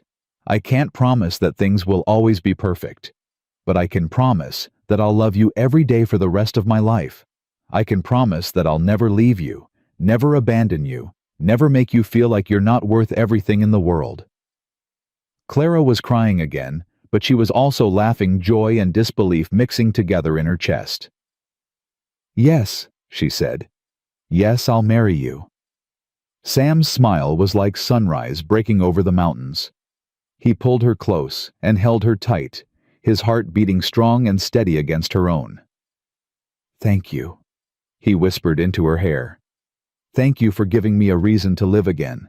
Clara pulled back to look at his face, this man who had saved her life and then given it meaning. "Thank you for finding me," she said. "Thank you for not riding past." "I could never have ridden past you," Sam said. "Even if I'd wanted to. Something about you wouldn't let me." "What do you mean?" Sam shook his head, struggling to find the words. "When I saw you there in the snow, something inside me just knew. Knew that you were important. Knew that if I left you behind, I'd regret it for the rest of my life." He laughed softly. "Sounds crazy when I say it out loud." It doesn't sound crazy at all. Clara touched his face, tracing the line of his jaw. It sounds like fate. I don't believe in fate. Maybe fate believes in you. They sat together in the quiet church as the light began to fade, making plans that neither of them would have dared to dream just weeks before. A wedding, a home, a life built on the foundations of their shared wounds and stubborn hope. It wasn't going to be easy. Clara knew that. There would be challenges ahead, obstacles to overcome, people who would never accept their unconventional love story. But for the first time in longer than she could remember, Clara wasn't afraid of the future. She was running toward it. The next few days were a whirlwind of activity. Ruth and Thomas moved into Mrs. McAllister's boarding house, though the older woman made it clear that her hospitality was conditional on good behavior. Thomas, a solemn boy with his father's dark eyes, enrolled in Clara's class and proved to be a quick learner, hungry for knowledge after months on the trail. Sam began preparing his cabin for a wife, enlisting the help of Sheriff Brody and a few other men from town who had warmed to Clara despite the initial gossip. They added a second room, reinforced the roof against the spring storms that would come, built proper furniture to replace the rough-hewn pieces Sam had cobbled together over the years. Clara watched the transformation with wonder, hardly daring to believe it was real. "You're really doing this," Dorothy said one evening at the boarding house. "Getting married to the mountain man." "I really am. People are still talking, you know, saying it's too fast, saying you're making a mistake." Clara smiled. "Let them talk. I've never been more certain of anything in my life." Dorothy studied her for a moment, then nodded slowly. "Good for you. Most people never find what you've found. Don't let anyone take it from you." "I won't." The wedding was set for 3 weeks at a small ceremony at the church with just a handful of witnesses. Clara didn't want anything elaborate, and Sam would have been happy to marry her in the middle of the forest with only the trees as witnesses. But 2 days before the wedding, everything changed. Clara was walking back from the general store when she saw a group of men on horseback riding into town. They were rough-looking, armed, their faces hard with purpose. Something about them made Clara's blood run cold. She quickened her pace toward the boarding house, but she wasn't fast enough. One of the men spotted her and called out, "Hey, you the school teacher?" Clara kept walking. "I'm talking to you, woman." The man spurred his horse forward, cutting off her path. Up close, he was even more intimidating, with a jagged scar running down one cheek and eyes that held no warmth at all. "Looking for Sam Callahan," he said. "Heard he's got himself a woman now. That you—" Clara's heart was pounding, but she kept her voice steady. "I don't know what you're talking about. Don't lie to me." The man leaned down from his horse, his face inches from hers. "I can smell a liar from a mile away. Now where is he?" "Clara." Sam's voice cut across the street, sharp with fear and fury. Clara turned to see him striding toward them, his hand on the revolver at his hip. The scarred man straightened up, a slow smile spreading across his face. "Well, well, Sam Callahan. Been a long time." Sam stopped 10 feet away, his body coiled with tension. "Not long enough, Garrett." "Now that's not a very friendly greeting, after everything we've been through together." "We've been through nothing together. Not anymore." Clara looked between the two men, confusion and fear warring in her chest. "Sam, who is this?" "Someone from a long time ago," Sam said, his eyes never leaving the scarred man.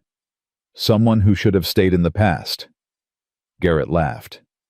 "Is that what you told your pretty little school teacher, that you left us all behind?" He looked at Clara, his smile turning cruel. "Did he tell you what he really is? What he did during the war?" "I know about the war," Clara said. "He fought for the Union. He killed for the Union. Killed and burned and destroyed." Garrett's voice dripped with venom.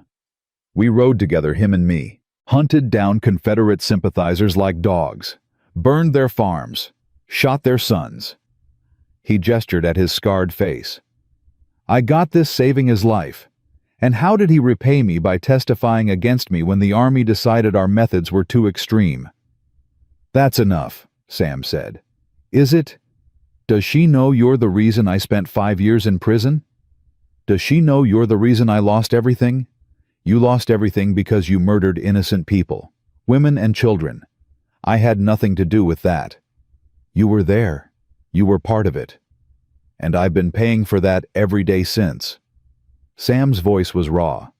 "But I won't let you use my guilt to justify what you did." Garrett's hand moved toward his gun, and time seemed to slow down. Clara saw Sam's hand move too, saw the calculation in both men's eyes, saw the moment when everything was about to go wrong. "Stop!" she shouted, stepping between them.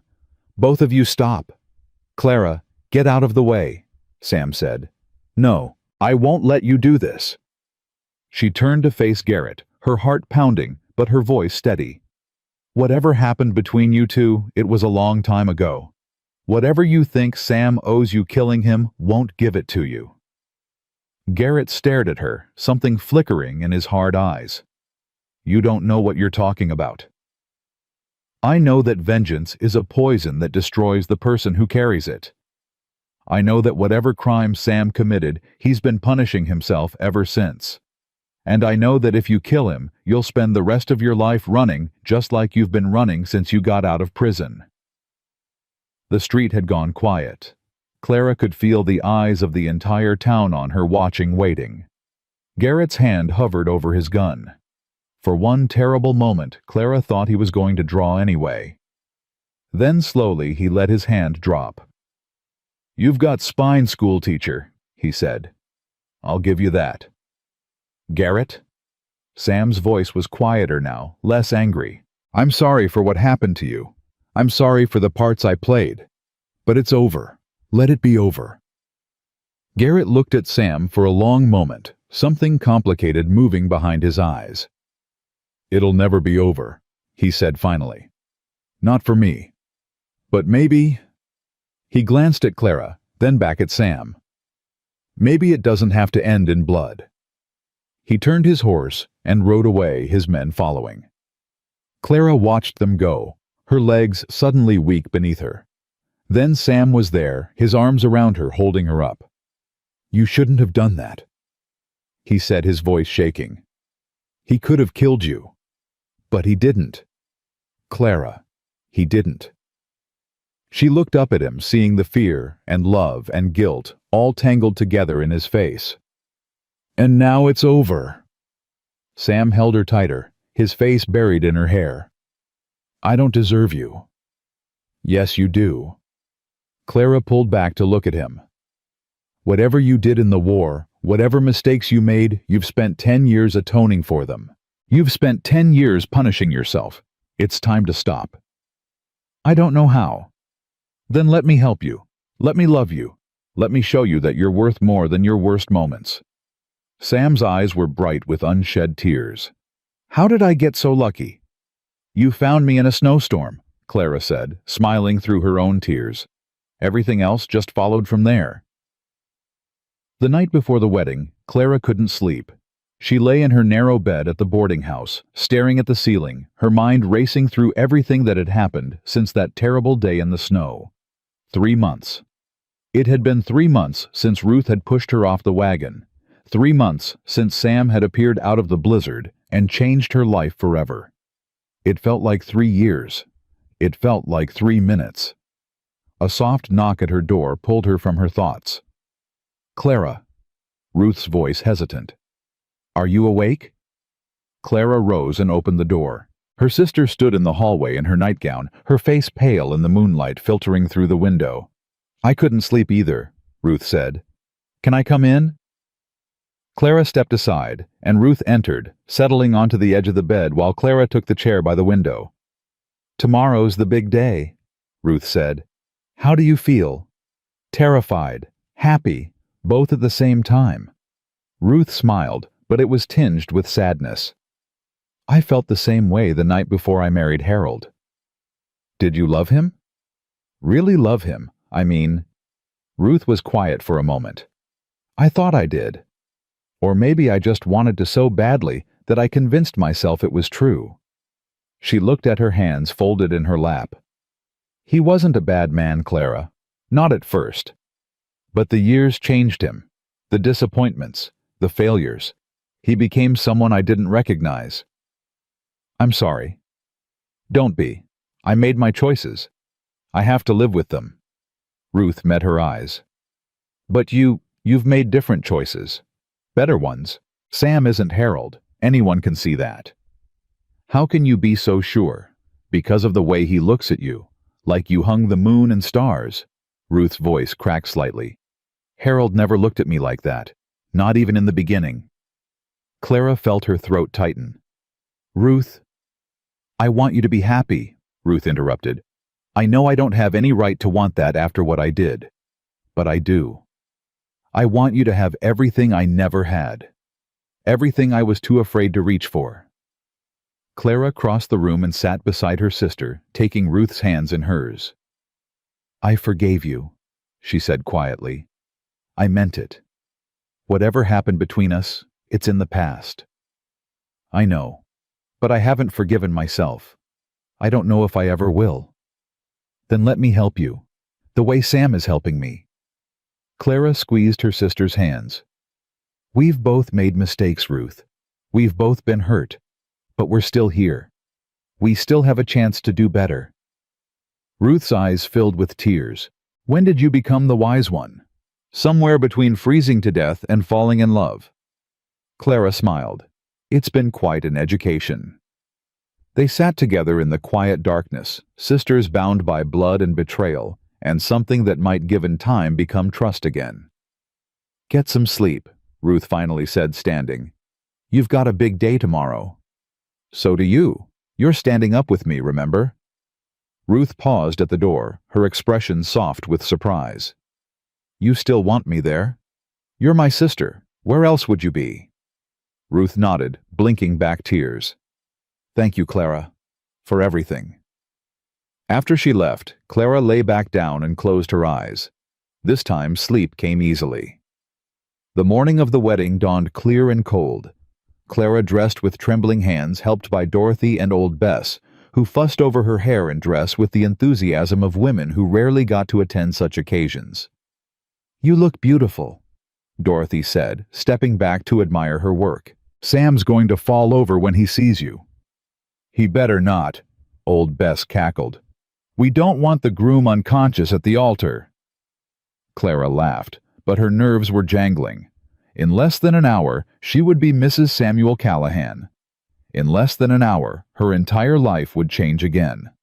Mrs. McAllister appeared in the doorway, her expression as stern as ever, but with a warmth in her eyes that hadn't been there when Clara first arrived. The minister's ready, she said. And there's someone here to see you. Clara's heart stuttered. Sam, he's not supposed to see me before. It's not Sam. Mrs. McAllister stepped aside, revealing a small figure behind her. Thomas, Ruth's son, stood in the hallway clutching something in his hands. He looked uncomfortable in his Sunday clothes, his dark hair slicked back with water, his young face solemn. Thomas, Clara said, surprised. What is it? The boy stepped forward, holding out his hands. In them was a small bouquet of winter flowers, their petals bright against the gray February day. Ma said you needed something to carry, he said, his voice gruff with embarrassment. I picked these this morning, from the meadow south of town. Clara took the flowers, her eyes stinging. Thomas, they're beautiful. They're just flowers. But the boy's cheeks flushed with pleasure at her reaction. They're perfect. Clara bent and kissed his forehead. Thank you. Thomas ducked his head embarrassed and fled down the hall.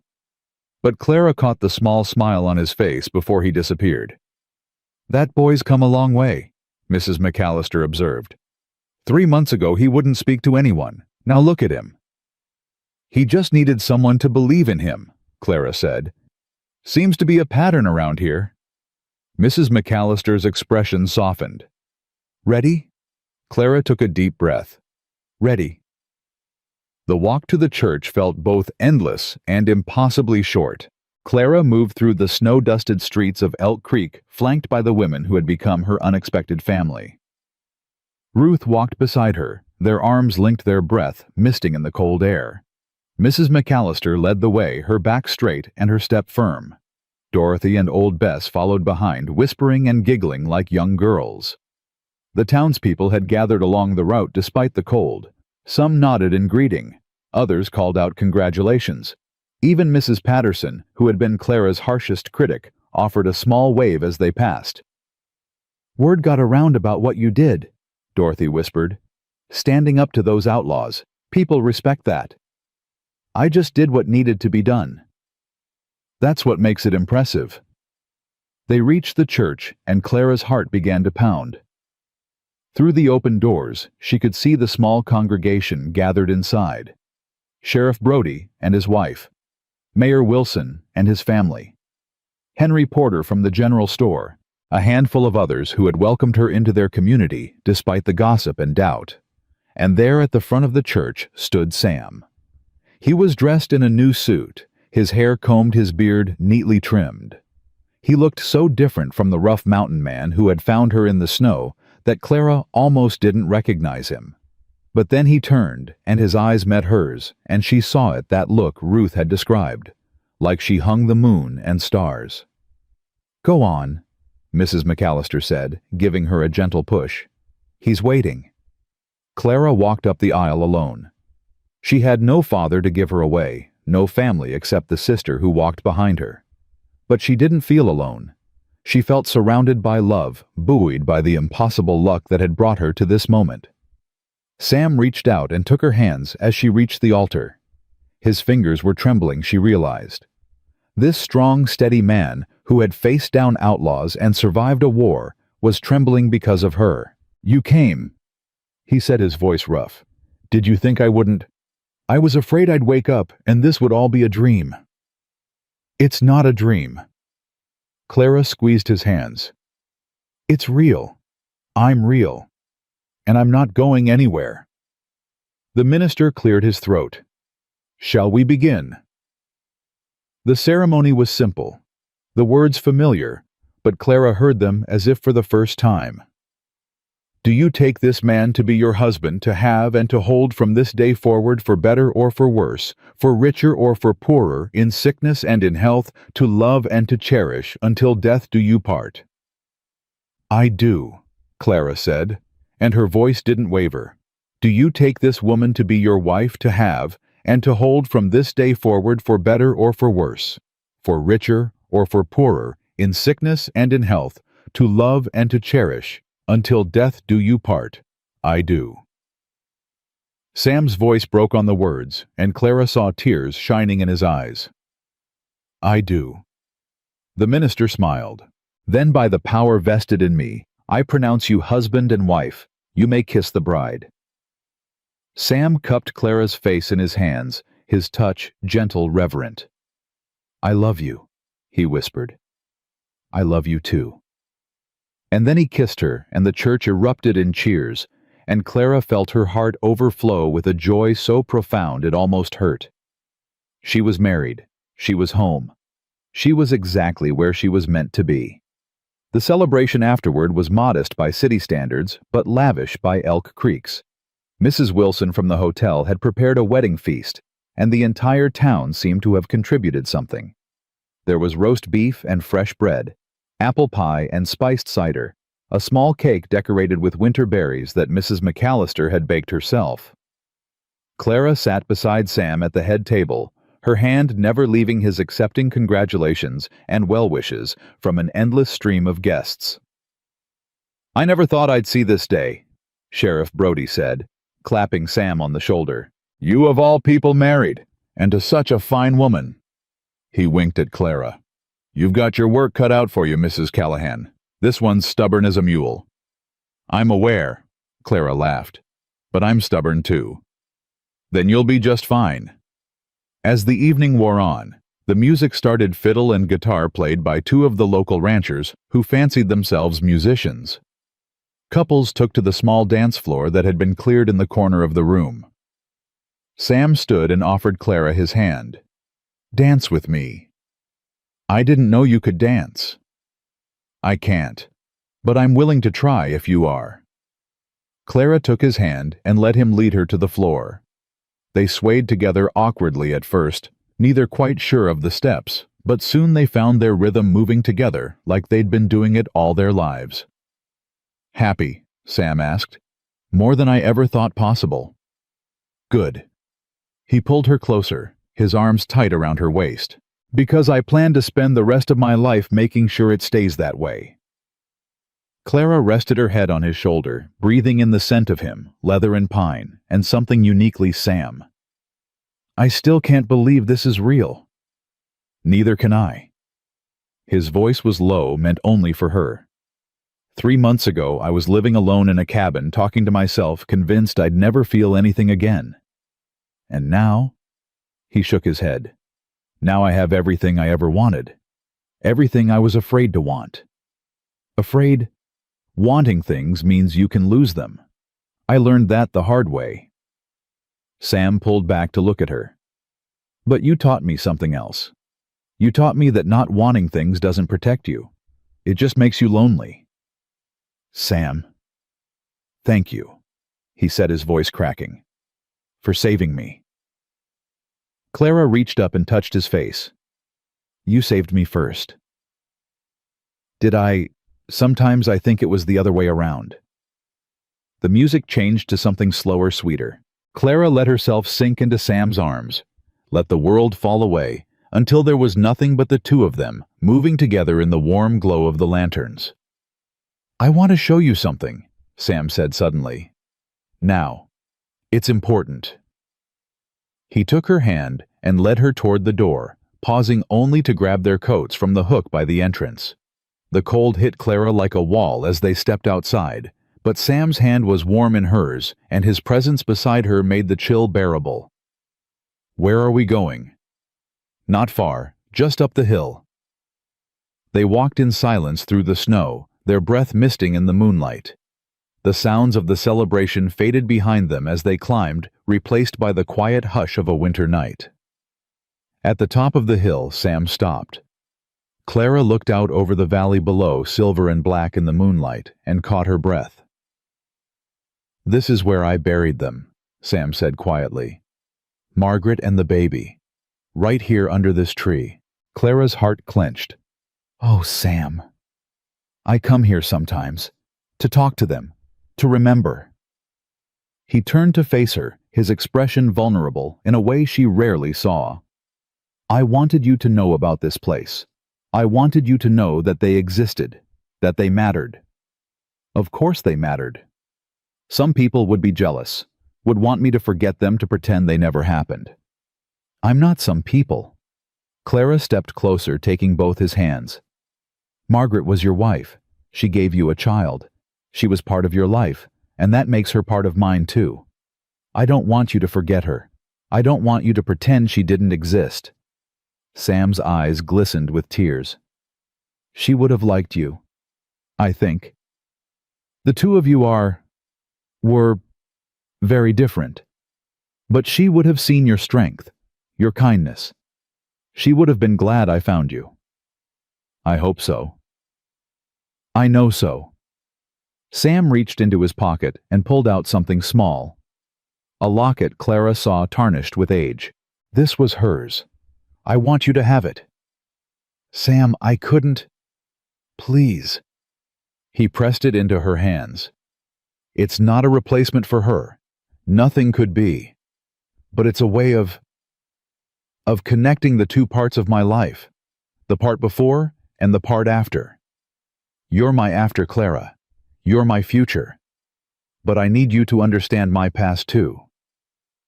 Clara opened the locket with trembling fingers. Inside was a small portrait, faded but still visible. A young woman with dark hair and gentle eyes, her face soft with what might have been love or hope or simply youth. She was beautiful, Clara said. She was. But so are you. In a different way. A way that's all your own. Clara closed the locket and pressed it to her heart. I'll treasure this, always. I know you will. They stood together on the hilltop, looking out over the valley where Margaret and her baby lay beneath the snow. Clara felt no jealousy, no resentment. Only gratitude for the woman who had loved Sam first, who had given him memories worth keeping, who had made him the man he was today. "Thank you," she said, "for trusting me with this. Thank you for understanding." They walked back down the hill, hand in hand, returning to the warmth and light of the celebration. But something had shifted between them. Something had deepened. They were no longer just two people who had found each other in a blizzard. They were partners, bound by more than love, bound by the understanding that comes from sharing your deepest wounds. The party wound down as midnight approached. Clara found Ruth in the corner of the room, watching the festivities, with an expression that Clara couldn't quite read. "You're leaving tomorrow," Clara said, settling beside her. "Back to California. Thomas and I need to start over somewhere." Ruth paused. "Unless—" "Unless what?" "Unless you think we should stay." Ruth's voice was hesitant. "I know I don't deserve it. I know I've done nothing to earn a place here. But Thomas is happy in your school. He's learning. He's making friends. And I—" She trailed off. "You— what?" "I'm tired of running." Ruth met her eyes. "I'm tired of starting over in new places where no one knows me, where I have to pretend to be someone I'm not. Here people know what I did. They know the worst of me. And somehow that feels more honest than pretending to be perfect somewhere else." Clara considered her sister seeing her perhaps for the first time. Not as the resentful woman who had made her childhood difficult, not as the bitter sister who had left her to die, but as a flawed human being struggling to find her way. "Stay," Clara said.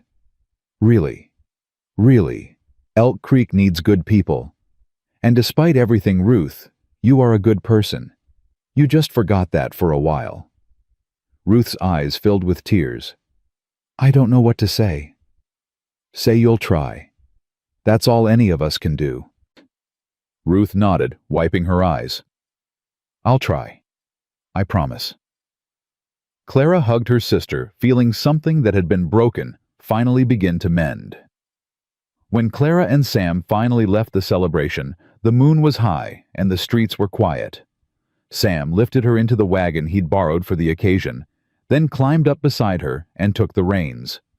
The horse moved forward, carrying them away from the lights of town and toward the cabin that would now be their home. "Mrs. Callahan," Sam said, testing the name. "I like the sound of that." "So do I." Clara leaned against his shoulder, exhaustion and happiness mixing together in her chest. "It's been quite a day. Quite a few months, actually." "Yes," Clara smiled. "Quite a few months." The cabin appeared ahead of them, warm light glowing in the windows. Sam had left a fire burning, Clara realized, and lanterns lit.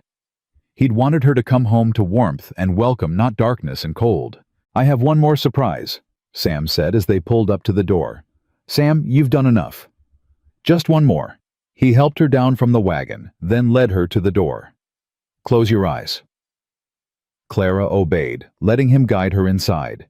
She felt warmth on her face, smelled wood smoke, and something else, something floral. "Open them." Clara opened her eyes and gasped. The cabin had been transformed.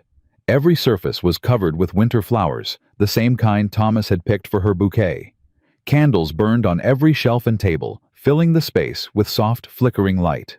And in the center of the room, where Sam's rough table had been, stood a proper dining set, clearly new, with two chairs facing each other across a white tablecloth. "How did you—" "I had help." Sam's voice was gruff with embarrassment. "Mrs. McAllister, Dorothy, even old Bess, believe it or not. They came out here while we were at the celebration, set everything up." Clara felt tears spilling down her cheeks. "It's beautiful." "You're beautiful." Sam stepped closer, taking her hands. "You're the most beautiful thing I've ever seen, and I still can't believe you're mine." "I've always been yours," Clara said. "From the moment you found me in the snow. I just didn't know it yet." Sam kissed her, then slowly, deeply, with all the promise of the life they would build together. Clara melted into him, letting go of everything, the fear, the doubt, the memories of pain. There was only Sam, only this moment, only the beginning of forever. When they finally broke apart, both breathless, Sam rested his forehead against hers. "Welcome home, Clara Callahan." "Home," Clara repeated, tasting the word. "I like the sound of that." "So do I." Sam smiled, that rare full smile that she'd come to treasure. "So do I." Outside, the wind picked up, sending snow swirling against the windows. But inside the cabin, there was only warmth, only light, only the quiet joy of two people who had found each other against impossible odds. Clara thought about all the moments that had led to this one. The wagon train, the betrayal, the blizzard, the stranger on horseback who had said, "You're coming with me." Every moment of pain had led to this. Every loss, every fear, every moment of despair. It had all been necessary, all been part of the path that brought her here, to this cabin, to this man, to this life that she never could have imagined. And for the first time, Clara understood that her story wasn't about being abandoned at all. It was about being found. Spring came slowly to Wyoming that year. Clara watched the snow recede day by day, revealing the land beneath brown and muddy, but full of promise. Each morning she woke in Sam's arms, still marveling at the miracle of it, still half expecting to open her eyes and find herself back in that frozen wasteland, alone and dying. But each morning Sam was there, solid, real, hers. "You're staring at me again," he mumbled one morning, his eyes still closed. "I like staring at you. It's unsettling. You'll get used to it." Sam opened one eye, a smile tugging at his lips. "Will I?" "You don't have a choice." Clara leaned over and kissed him. "You're stuck with me now." "Worst thing that ever happened to me," Sam said, but he was grinning as he pulled her closer. Their life together settled into a rhythm that Clara had never known before. Sam rose early to check his trap lines and tend to the animals. Clara walked to town each day for her teaching duties, returning in the afternoon to find Sam already home, chopping wood or mending fences, or simply waiting for her on the porch. "How were the children today?" he would ask. "Exhausting. Wonderful." Thomas read an entire chapter aloud without stumbling. "Ruth's boy." "The quiet one." "He's not so quiet anymore." Clara smiled. "He's got opinions about everything. Reminds me of someone." "I have no idea who you mean." They would eat supper together, talking about their days, about their plans, about nothing at all. And in the evenings they would sit by the fire, Clara reading aloud while Sam worked on some project or another, a new chair, a set of shelves, a cradle that neither of them mentioned directly, but both understood the meaning of. It was ordinary, it was peaceful, it was everything Clara had never dared to hope for. But not everything was perfect. Some nights, Sam still woke screaming, caught in the grip of nightmares that no amount of love could chase away. Clara would hold him through the worst of it, whispering soothing words, until his breathing steadied and his trembling stopped. "I'm sorry," he would say afterward every time. "I'm sorry you have to see me like this." "Don't apologize, not ever. It's been 15 years. You'd think I'd be over it by now." "Some things you don't get over," Clara said. "You just learn to carry them differently." Sam looked at her, his eyes dark with old pain. "How do you always know the right thing to say?" "I don't. I just say what's true." The nightmares didn't stop entirely, but they became less frequent as the weeks passed. Sam began to sleep through the night more often than not, his body finally learning that it was safe, that he was home, that he didn't have to keep watch anymore. Clara noticed other changes too. The way he smiled more easily. The way he laughed, a full, genuine sound that she treasured every time she heard it. The way he touched her, not just with passion, but with tenderness, with reverence, with something that looked like gratitude. "I never thought I'd have this," he told her one night, his voice soft in the darkness. "A home. A wife. A reason to wake up in the morning. What did you think you'd have? Nothing. Just more years of the same. Surviving without living. He turned to face her. You changed everything, Clara. Everything. You changed me too. How? Clara thought about the question. Before you found me, I thought I knew what I was worth, which was nothing. My aunt and uncle made that clear. My sister made it clear. Even Thomas in his own way made it clear when he died and left me alone. That's not fair. He didn't choose to die. I know, but grief isn't fair. It doesn't follow the rules. Clara took a breath. The point is, I believed I was worthless. I believed I deserved to be left behind. And then you came along and looked at me like I was something precious, something worth saving. You are precious. You are worth saving. I know that now, because of you. Sam kissed her forehead, her cheeks, her lips. We saved each other, he said. That's what matters. In late April, Clara realized she was pregnant. She had suspected for a week or two, but she hadn't dared to say anything, hadn't dared to hope. After losing 2 babies before they were ever born, hope felt like a dangerous thing. But when she finally told Sam, his reaction swept away all her fears. A baby. His voice cracked on the word. You're sure? As sure as I can be. Sam's face transformed. The guarded wariness that had been his default expression for so long simply vanished, replaced by a joy so pure and overwhelming that Clara felt tears spring to her eyes. A baby. He repeated, wonder in his voice. Our baby. Our baby. He knelt before her, pressing his hands gently to her still flat stomach. Hello in there, he whispered. I'm your father. I know I'm probably not what you're expecting. I'm rough around the edges. I don't know much about being a parent, but I promise you this.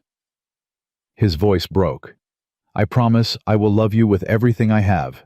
I will protect you. I will be there for you every day for the rest of my life. Clara ran her fingers through his hair, her heart so full it ached. You're going to be a wonderful father, Sam. You really think so? I know so. He looked up at her, his eyes bright with unshed tears. I'm scared, Clara. What if something goes wrong? What if I lose you both, like I lost? Don't. Clara knelt down to face him. Don't go there. I know you're scared. I'm scared too. But we can't live in fear of what might happen. We have to live in hope of what could be. When did you get so wise? I had a good teacher. Clara smiled. A stubborn mountain man who taught me that surviving isn't enough. You have to actually live. Sam pulled her into his arms, holding her tight. I love you, he said. I love you so much it terrifies me. Love is supposed to be terrifying. It's supposed to be bigger than you can handle. That's how you know it's real. The news spread quickly through Elk Creek. Mrs. McAllister was the first to know after Clara nearly fainted during a visit to the boarding house. The older woman took one look at her, demanded to know when her last monthly had been, and then surprised Clara by bursting into tears. Mrs. McAllister, are you all right? I'm fine, child. She wiped her eyes. I'm just happy for you. You deserve this, after everything. Thank you. Now sit down and let me make you some tea. You need to rest more. Growing a baby is hard work. Ruth's reaction was more complicated. Clara found her sister in the kitchen of the boarding house, scrubbing pots with unnecessary vigor. Her face was pale, her movements jerky. You heard, Clara said. Everyone's heard. Ruth didn't look up from her scrubbing. Congratulations. Ruth, look at me. Ruth set down the pot and turned her expression carefully neutral. But Clara could see the pain underneath the barely hidden grief. I'm happy for you, Ruth said. Truly, I am. But nothing. Ruth, her sister's composure cracked. I lost 3 children, Clara. 3. And here you are getting everything you ever wanted while I... She stopped, pressing her hand to her mouth. Clara crossed the kitchen and pulled her sister into a hug. I know it's not fair. I know it hurts to see me happy when you've lost so much. I don't begrudge you your happiness. I don't. It's just hard. So hard. Ruth was crying now, her body shaking with sobs.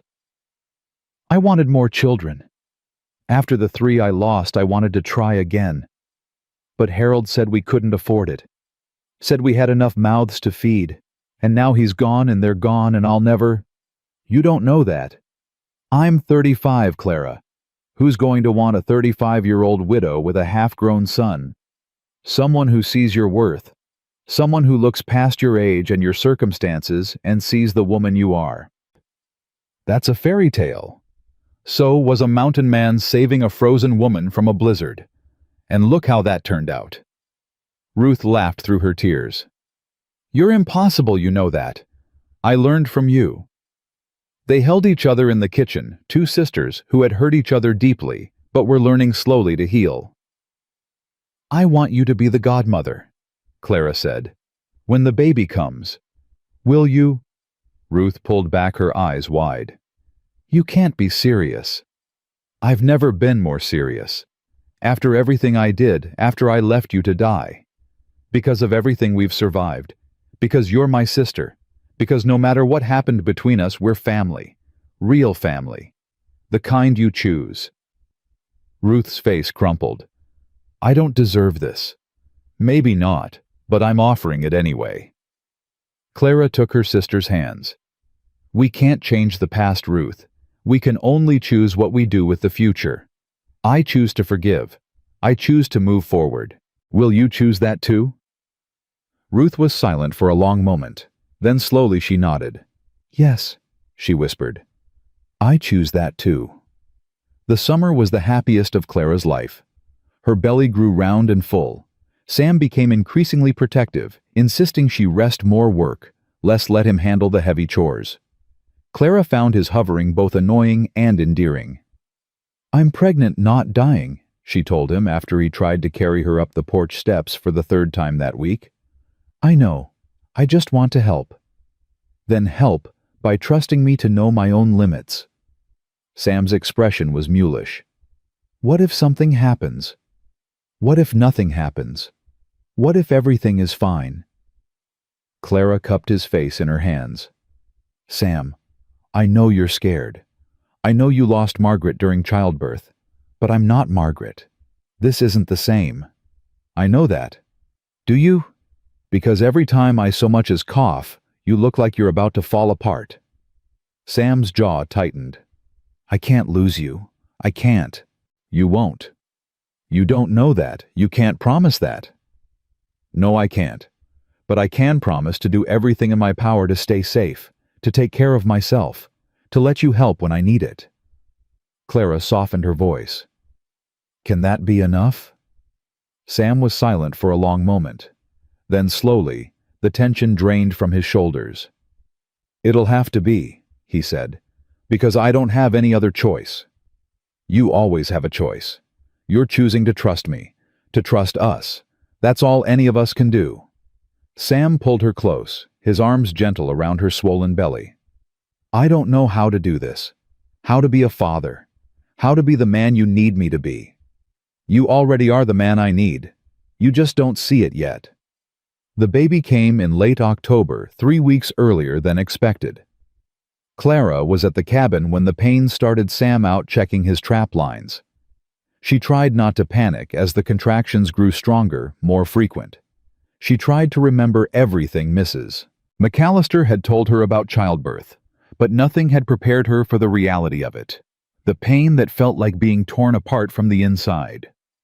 The fear that something was wrong, that she would die here alone, that the baby would die with her. She managed to get to the door to wave down a passing rider who happened to be Sheriff Brody on his rounds. Sam, she gasped. Get Sam. Everything after that was a blur. She remembered being carried back inside. Remembered Mrs. McAllister arriving, her face grim but calm. Remembered Ruth holding her hand, telling her to breathe, telling her to push. Remembered the pain, endless waves of it, and the desperate need to make it stop. And then finally, Sam was there. He burst through the door, wild-eyed and terrified, snow still clinging to his coat. "Clara, Clara, I'm here." Sam. His name was all she could manage. He knelt beside her, taking her hand, his grip almost painfully tight. "I'm not leaving. I'm right here. I'm not going anywhere." "I'm scared." "I know. Me too." He pressed his forehead to hers. "But you can do this. You're the strongest person I've ever known. You survived a blizzard. You survived being abandoned. You can survive this." Another contraction hit, and Clara screamed. "Push!" Mrs. McAllister commanded. "Push, Clara. The baby's coming." Clara pushed. Pushed through the pain, the fear, the exhaustion. Pushed with everything she had left. And then finally, a cry. Not her own cry, a baby's cry. "It's a girl," Mrs. McAllister announced, her voice thick with emotion. "A healthy baby girl." Clara collapsed back against the pillows, tears streaming down her face. "A girl. Is she all right? Is she?" "She's perfect." Mrs. McAllister placed the tiny squalling bundle in Clara's arms. "Absolutely perfect." Clara looked down at her daughter, at the scrunched red face, and tiny fists, and impossibly small fingers. Her daughter. Hers and Sam's. "Sam," she whispered. "Look." Sam was crying. Openly, unashamedly crying, tears cutting tracks through the dust on his face. "She's beautiful," he said, his voice broken. "She looks like you. She has your eyes." "Does she?" Sam reached out one finger, touching the baby's cheek with infinite gentleness. "Hello, little one. I'm your father." The baby's cries quieted, and for just a moment she seemed to look at Sam with her unfocused newborn eyes. "She knows you," Clara said. "She does." "Of course. She's been listening to your voice for months. She knows her daddy."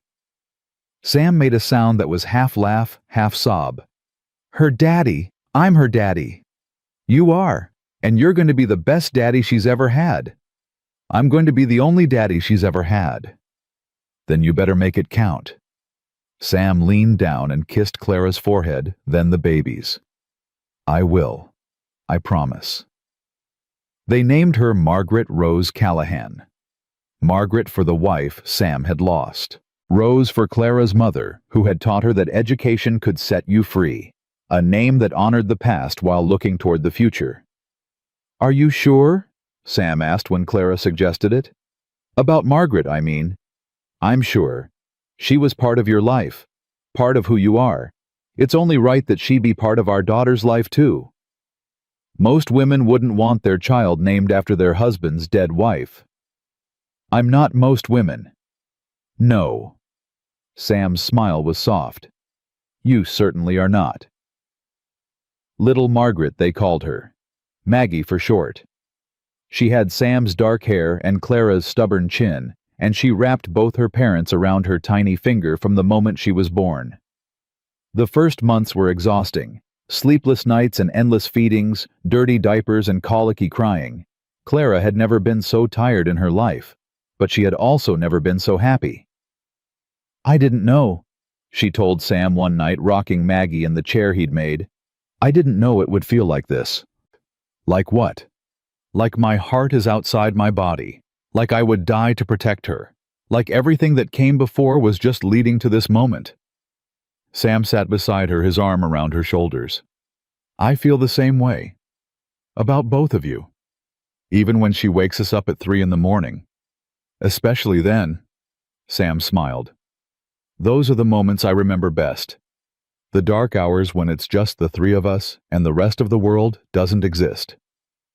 Clara leaned her head on his shoulder. "I love you, Sam Callahan." "I love you too, Clara Callahan." Maggie gurgled in Clara's arms, as if adding her own contribution to the conversation. "And we love you," Clara told her. "More than you'll ever know." The seasons turned. Maggie grew from a tiny helpless infant into a crawling, babbling tornado of curiosity and energy. She took her first steps on her first birthday, lurching across the cabin floor into Sam's waiting arms. She said her first word a month later, a clear, triumphant, "Mama," that made Clara cry for an hour. Clara's school expanded as more families moved to Elk Creek. She hired an assistant, a young woman from Denver, who had heard about the frontier teacher who welcomed all children regardless of background or circumstance. Ruth helped with the administrative tasks, finding a purpose that gave her life meaning again.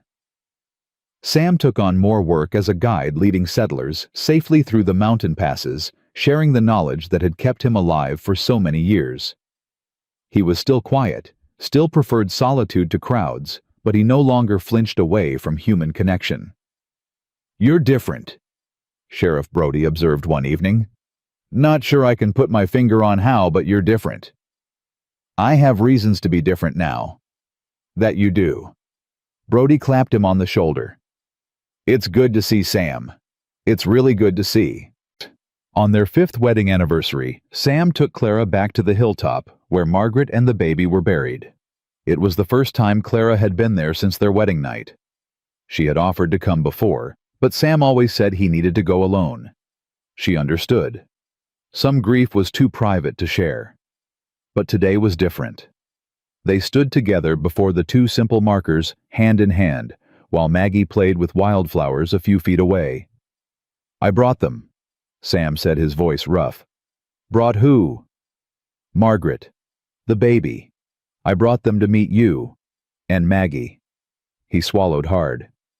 "I know that sounds crazy." "It doesn't sound crazy at all." Sam knelt beside the graves, his hand resting on the weathered stone. "Margaret," he said quietly, "I want you to meet someone. This is Clara, my wife. And that little one over there, that's Maggie. Margaret Rose Callahan, named after you." Clara felt tears prick at her eyes. "I still miss you," Sam continued. "I'll always miss you, but I'm not broken anymore. Clara put me back together. Maggie gave me something to live for." His voice cracked. "I hope you're at peace. I hope you know that I never forgot you, that I never will forget you." He stood wiping his eyes and Clara stepped forward. "Thank you," she said to the graves. "Thank you for loving him first. Thank you for giving him the capacity to love me. I promise I'll take care of him. I promise I'll make sure he knows every day how much he deserves to be happy." Sam's hand found hers, squeezing tight. They stood there together as the sun began to set. 3 generations of love intertwined past and present and future, meeting on a hilltop in Wyoming. "Mama, Daddy, look." They turned to see Maggie holding up a handful of flowers, her face bright with pride. "For you," she said, toddling toward them. "Pretty flowers." Clara bent down and scooped her daughter into her arms. "They're beautiful, sweetheart." "Thank you." Maggie beamed, then pointed at the grave markers. "Who dat?" Clara looked at Sam, who nodded. "That's Margaret," Clara said. "She was someone your daddy loved very much a long time ago. Like Daddy loves Maggie." "Yes, sweetie, just like that." Maggie considered this information with the solemnity only a child could muster. Then she wriggled out of Clara's arms, toddled over to the graves, and carefully placed her flowers on the larger stone. "Pretty flowers for Margaret," she announced. "So she not sad." Sam made a choked sound, and Clara saw tears streaming down his face. She went to him, wrapping her arms around him while he cried. "She's perfect," he managed. "She's absolutely perfect." "She is," Clara agreed, "just like her father." That night, after Maggie was asleep, Clara and Sam sat on the porch of their cabin watching the stars emerge one by one. "I was thinking," Sam said. "About what?" "About that day. The day I found you in the snow." "What about it?" Sam was quiet for a moment. "I almost didn't stop. Did you know that—" Clara turned to look at him. "What do you mean?" "I saw you from a distance, saw the wagon train was gone, saw you kneeling there alone. And my first instinct was to ride past, to not get involved, to stay safe in my isolation. But you didn't. No. Something made me stop. Something I couldn't explain then and still can't explain now. Sam took her hand. Maybe it was fate. Maybe it was God. Maybe it was just dumb luck. But whatever it was, I'm grateful for it every single day. So am I. I think about what would have happened if I hadn't stopped. If I'd just ridden past like my instincts told me to. Sam's voice was thick. You would have died. Maggie would never have been born. I would have spent the rest of my life alone in that cabin, dying slowly without ever really living. But that's not what happened. No, it's not. Sam turned to face her, his eyes bright in the moonlight. You saved me, Clara. I know I'm the one who pulled you out of the snow. I know I'm the one who brought you to town. But you're the one who saved me. You gave me a reason to keep going, a reason to believe that life could be good again. Clara felt tears sliding down her cheeks. You saved me too, in every way that matters. Then I guess we're even. I guess we are. They sat together in comfortable silence, watching the stars wheel overhead. From inside the cabin they could hear the soft sounds of Maggie sleeping the peaceful rhythm of a child secure in her parents' love. Sam. Yeah. Thank you for not riding past. Sam pulled her close, pressing a kiss to her temple. Thank you for being worth stopping for. Clara leaned into his warmth, into the solid certainty of his presence. 5 years ago, she had been abandoned in a snowstorm, left to die by her own blood. Now she had a husband who adored her, a daughter who filled her life with joy, a community that respected her, and a sister who was slowly becoming a friend again. She had found home, not a place, but a person, a family, a life built on the ashes of everything she had lost. And she knew with absolute certainty that it was only the beginning. Clara thought about the woman she had been that day in the snow, kneeling in despair, certain that her life was over. She thought about all the moments of fear and doubt, the times she had wondered if she was making a mistake, if she was worthy of the love she had found. She thought about Ruth still healing, but finally free of the bitterness that had poisoned her for so long. About Thomas, now 15, and planning to become a teacher himself. About Mrs. McAllister and Dorothy, and all the others who had welcomed her when she had nothing to offer but herself. And she thought about Sam. Her, Sam.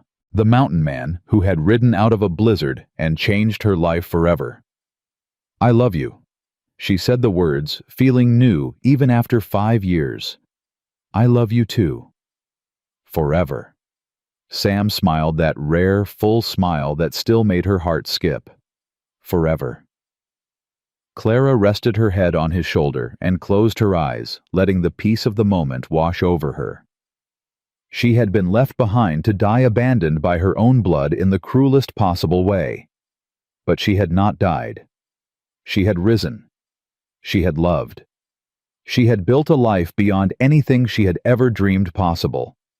And in the end, being left behind was the best thing that had ever happened to her. Because it led her straight into the arms of forever.